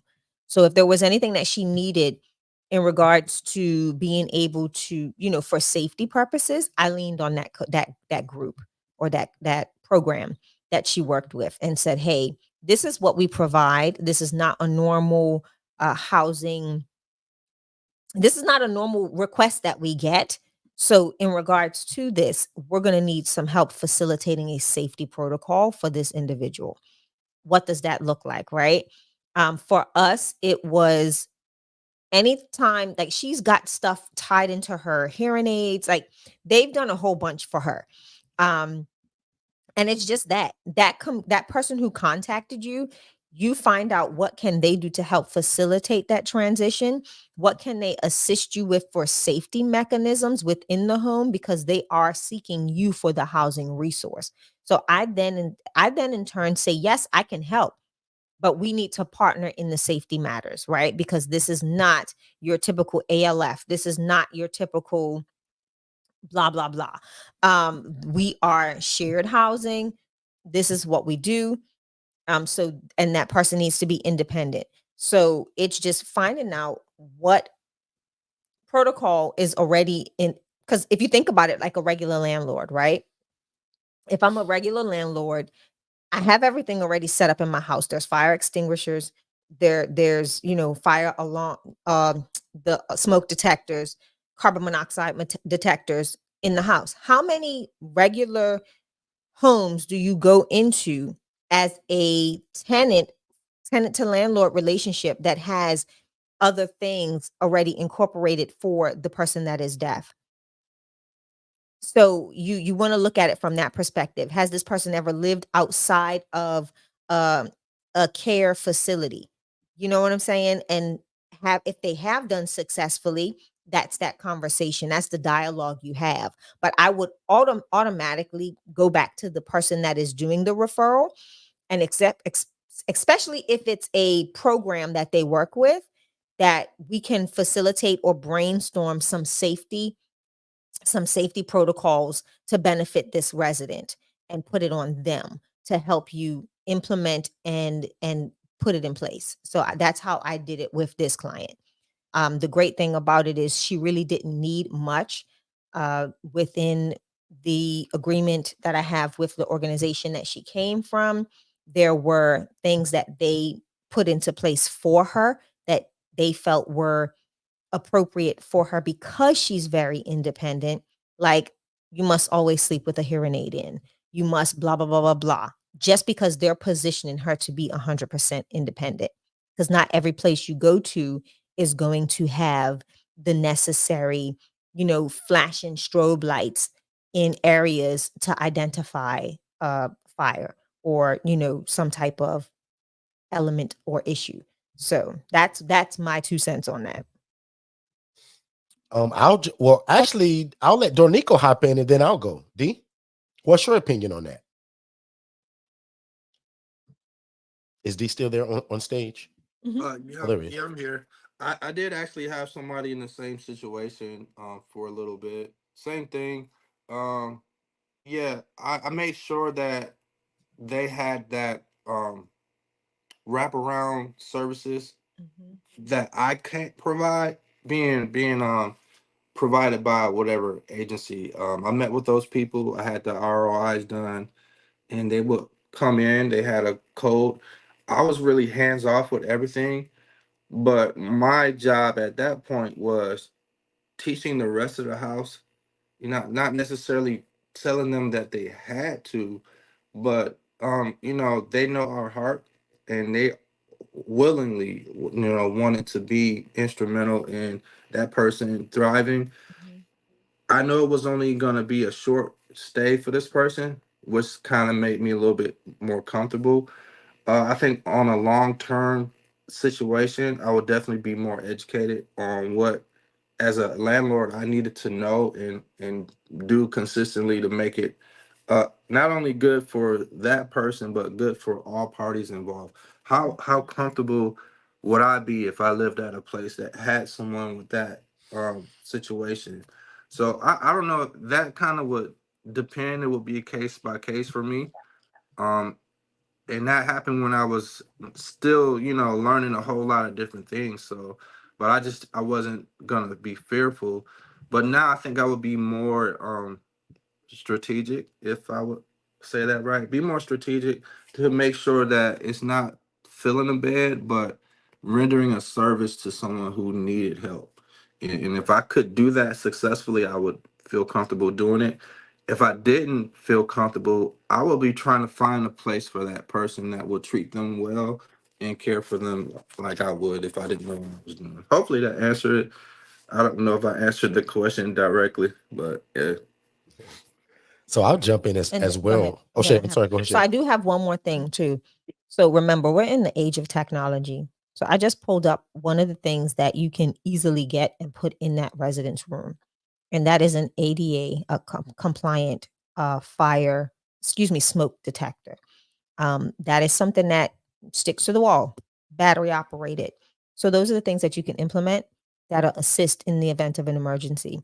So that's easy, and I mean, it costs $95. Easy fix, especially for that particular safety initiative.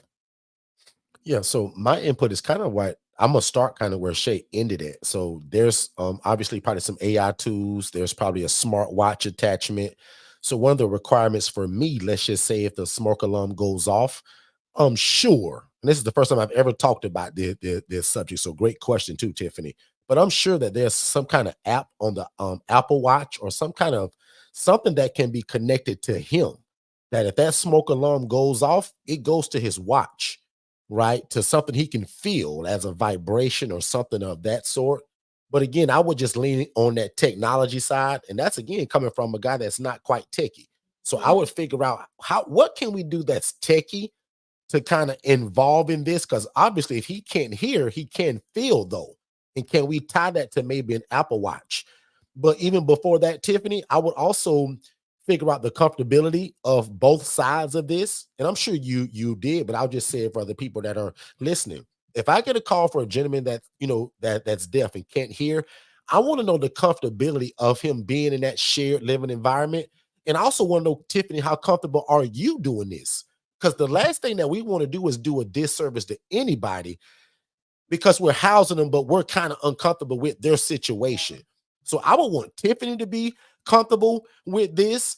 I would want the gentleman to be comfortable with this, and not that somebody's forcing this upon him. Another great thing is that for God forbid, anything ever happens. But that's why our paperwork is also very important that Tiffany has. So that release of liability, God forbid something happens, our paperwork and our insurance that we have is also going to protect us. And again, certain populations of people have certain rights. So I would also probably consult with my lawyer and just to make sure that my paperwork is very tight when it comes to me housing this guy, because obviously they're calling me for help. I'm trying to help the guy, but I also don't want to break any rules with the disabled. So I want to make sure that my release of liability and any paperwork that my lawyer suggests just to keep us all out of trouble. Because in the perfect world, nothing ever happens and you never have to address this. But that's why there's a whole world with lawyers and a court system for the just in case. So that just in case part, Tiffany, for me is going to be comfortability, paperwork, and also that tech side of it. That what can we give him? Because the only thing that I can think of, Tiffany, is the one example that you just gave, is the fire. Now, if you're in here and you can think of another reason that could be detrimental to somebody not being able to hear, which I'm thinking smoke detector, put it in the chat because this is us working and learning together. But the only thing that I can think of is kind of what you said already, and that's the fire. How will he know? But if I can get a watch or something that can make his arm vibrate, and I'm sure somebody's created it. If not, I just gave somebody a great idea. No, they're there. Perfect. See? So again, that's what I'm going to try to get him, Tiffany. But again, man, paperwork and comfortability. Because if he even tells me, well, man, you know what? I ain't sure about this because, everybody else can hear and I can't. And I don't know if I'm comfortable. I don't want to house him if he's not comfortable. Yeah. But if he said, Tiffany, you're my last option. I have nowhere else to go. Tiffany, please house me. And I'm going to sign all your paperwork. That I'm not going to blame you for nothing. I'm the one deaf, Tiffany. So give me that release of liability and I hold you at no fault. Like, as long as that's understood, I have no problem housing that guy. And that's my answer. Tiffany, back on you. And I've been housing my lady really quickly for 3 years. She's been with me for 3 years.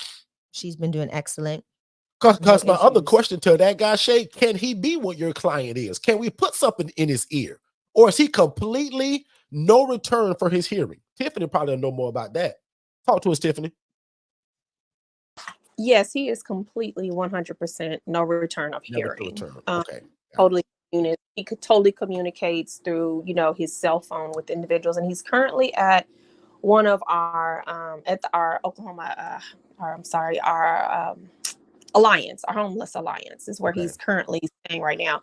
And the gentleman, the case manager, I've had brief dealings with him. He tried to not unload another gentleman on me, but I'm telling you guys, prayer is powerful. And I have to say there have been at least 5 or 6 different incidents where we were kind of on the fence about somebody, but kind of not sure, and kind of was moving forward with trying to do some more assessments. And then God just stopped it in his tracks. They either disappeared or whatever. And so anyway, this particular case manager, he kind of reminds me a little bit of a hot shot.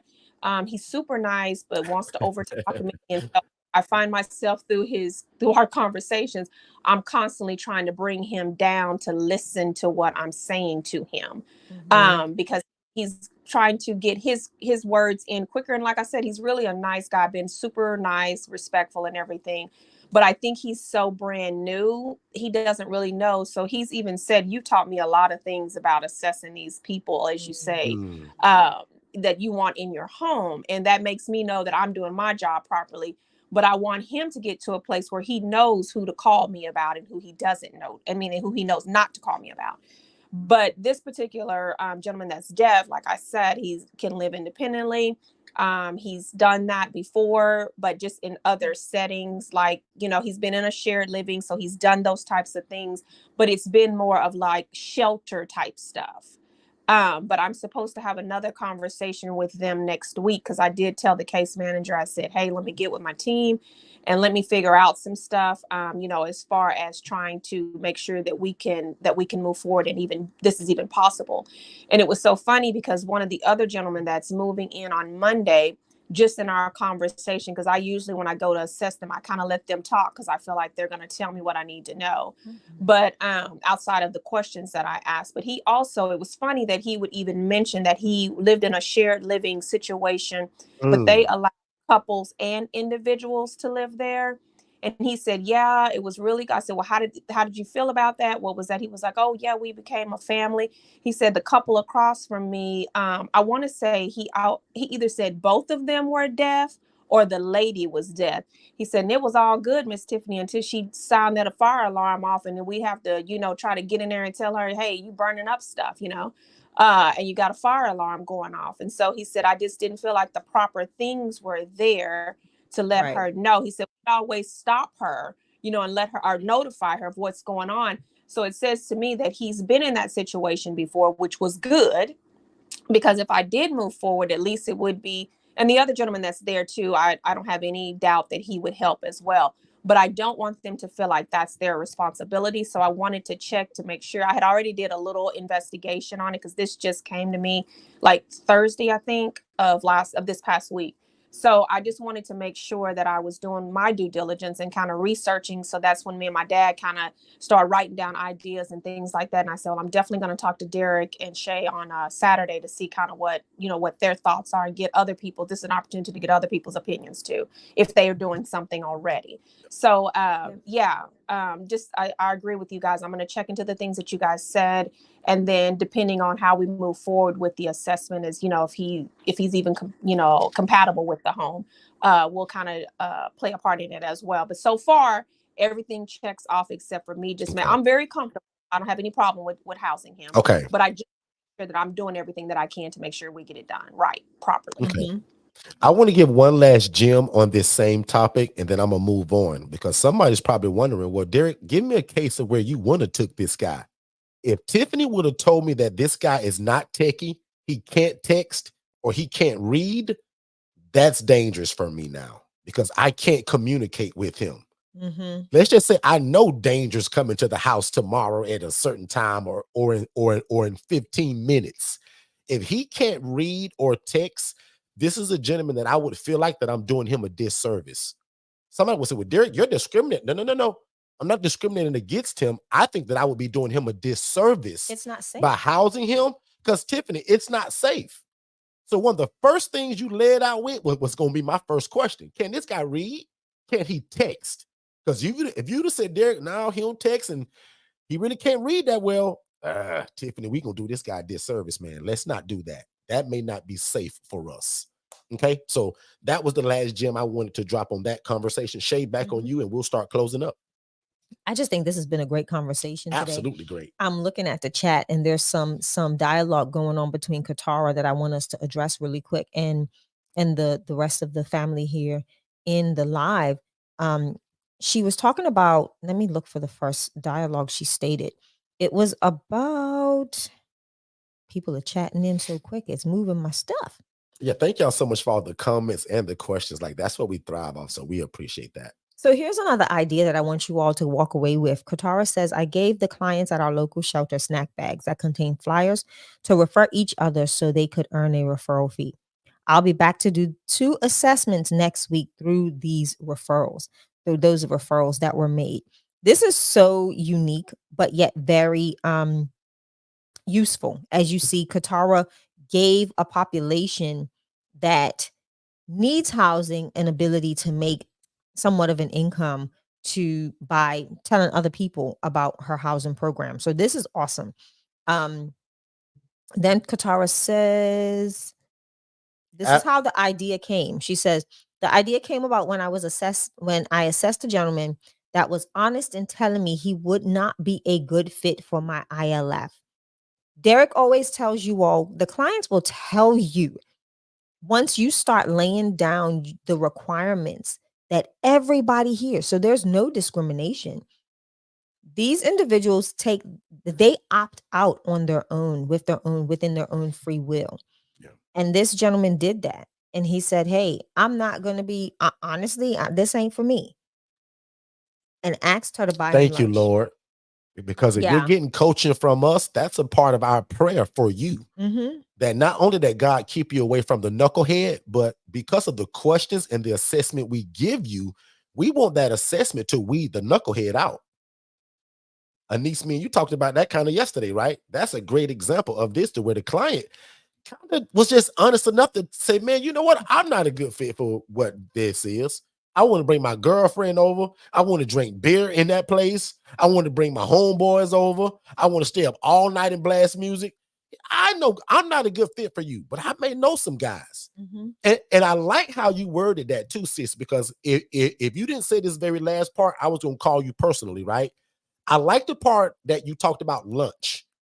Yeah. I don't want you giving this population a $300 check, right? And we can talk further about that later, but I like that whole lunch spiel.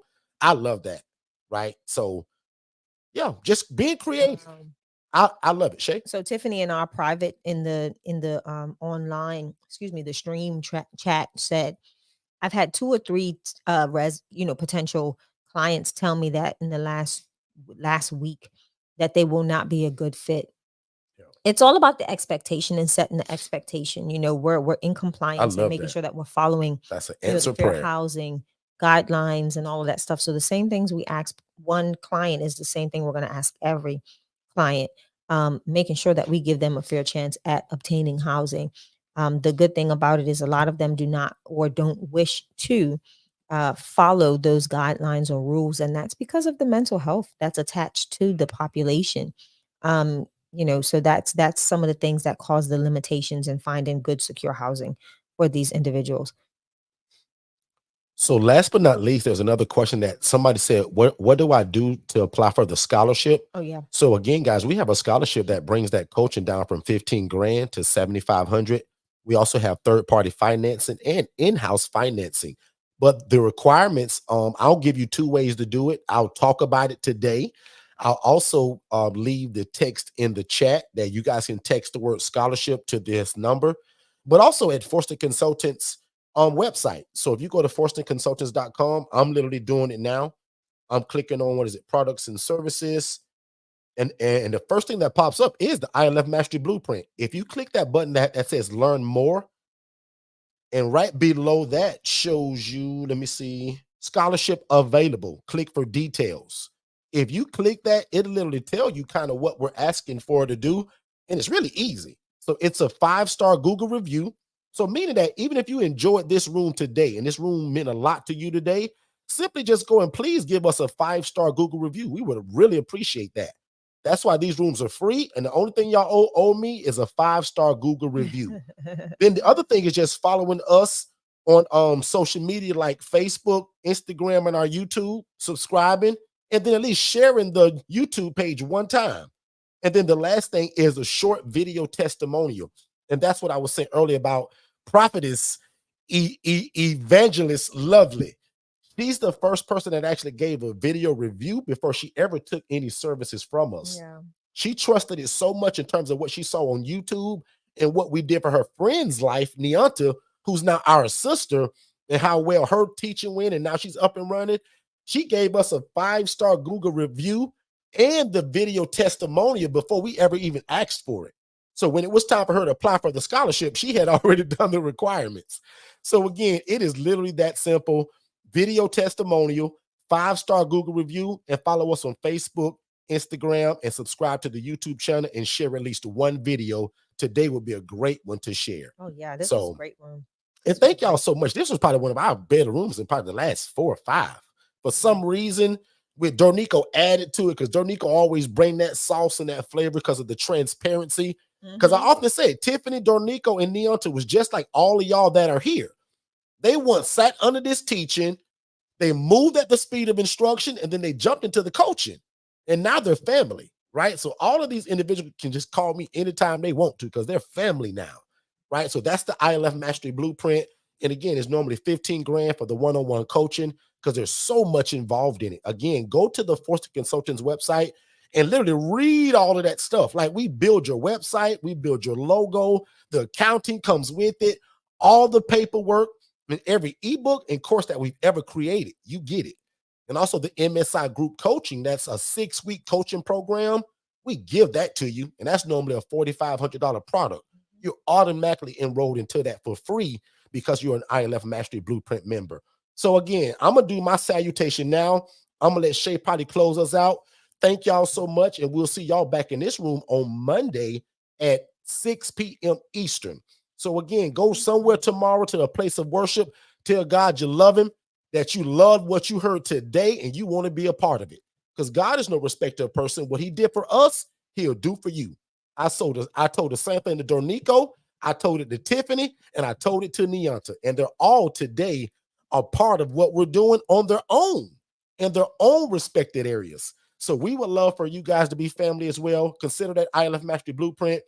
If you need or want financing information, text the word financing to 407-326-0086.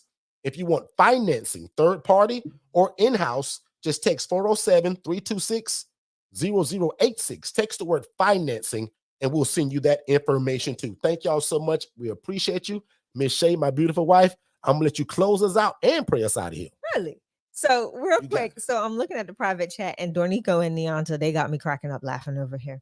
So why do their messages go here versus because they have the option, and I think sometimes, like, I had a hard time on Tuesday trying to get to the main chat. Okay. So anything I tried to chat had to go in the private chat. I think it's an integration.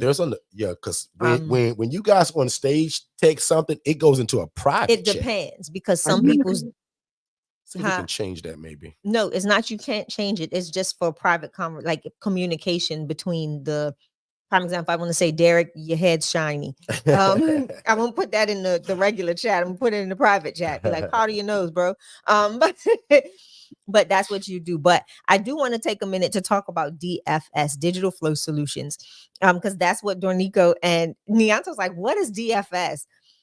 So Nianta, Digital Flow Solutions is our all web-based marketing software that we created.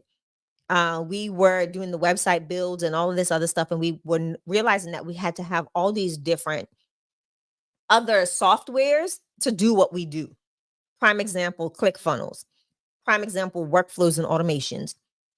Text messaging, phone system. It puts all your social media in one place as well too. All of these things we had to kind of, piece and part and put together and push them all together, and that was subscriptions, all this different costs. So what we did is we got together with some developers out of Pakistan, and we built our own that has everything involved. I still need to meet with Tiffany. It's a new year. We got to get this thing going, sis. So what we do is we now can build your website, create your automations, workflows, all sorts of back end things that happen automatically without you being involved. Prime example, when you come into Forston Consultants, everything that happens is done through an automation. So if you fill out a form, I have time frames and things that will be delivered to you and sent out to you on an ongoing basis as you enter ILF Mastery Blueprint, or if with VA 101. So what we've done is we've created this, it's a software system, a CRM that can house all of your information, all of your clients, your customers, potential customers, and it's not just for the ILF, or it's for any entity, any industry. So we are now providing that as a service for all business needs. So that's Digital Flow Solutions. And yes, Dornico, you do need Digital Flow Solutions. I ain't playing with you. So if that answered your question, sis. And for anyone that is interested, go to digitalflowsolutions.net to to just see what we offer, some of the packages that we provide, and how we can assist your business needs. It gives you opportunity to kind of move your leads through a lead funnel, and you can see if they're a hot lead, warm lead. You can move them through your process that way. So it's just a really clean way to market and see where where your client base is in their interest in your product or your service. So that's what Digital Flow Solutions helps you to do. All right. Yep, it is an all-in-one everything, like phone system, text messaging, Everything, workflows, campaigns. automations, landing pages, everything that you Yep. can think of. Website, we'll host your website now. So you guys know that we've been building websites, right? But now we can host your website. Yeah. So all of that things that'll bring your business to life. So Shay, I think this was an absolute great room. It was awesome. Put a thumbs up, man, if you guys enjoyed the room today, man. I'd appreciate that. Put a thumbs up. We're 45 minutes over. I know, right? and all of the people that kept asking about the VA stuff, we usually talk about that on Tuesdays, but I just put it on the screen anyway. One source to VA from VA 101 is actually only $697, where you get the vet training endorsing, right? That kind of comes with it, meaning our team is going to source the talent that you need, right? And then also we give you an onboarding to show you how to manage that VA and how to manage the systems that you need to, again, manage the VA. So it's like your HR department per se. So again, that's the cheat code to a lot of what we're doing. So again, thank y'all so much for being here. We super appreciate it. Share the room, Shay, pray us out of here, and we let these nice people go. Absolutely. So it has been a And lunch on you today, Shay. What? Lunch on Shay today, y'all. Somebody type in lunch on Shay. If you think Shay should treat me today, somebody type in lunch on Shay. I have no problem doing that. Go ahead, Shay. But anyway, it has been an amazing room. Again, it has been amazing live. Thank you for everyone that has joined on every platform, Facebook, YouTube, and X. It has been a great pleasure to give you this information and help you to make a decision on how you can help your community through housing and utilizing the ILF model that we teach here at Forston Consultants. Again, with that being said, go out, do something amazing. Said lunch on Derek. I knew somebody was going to do that. It had to be Leonta. That's my sister. That's right. That being said, family, we love you. We appreciate you all. Have a great, again, happy new year. We are in 2024. Let's do something that counts this year. Write the vision, make it plain, read it, and let those around you read it and run with it.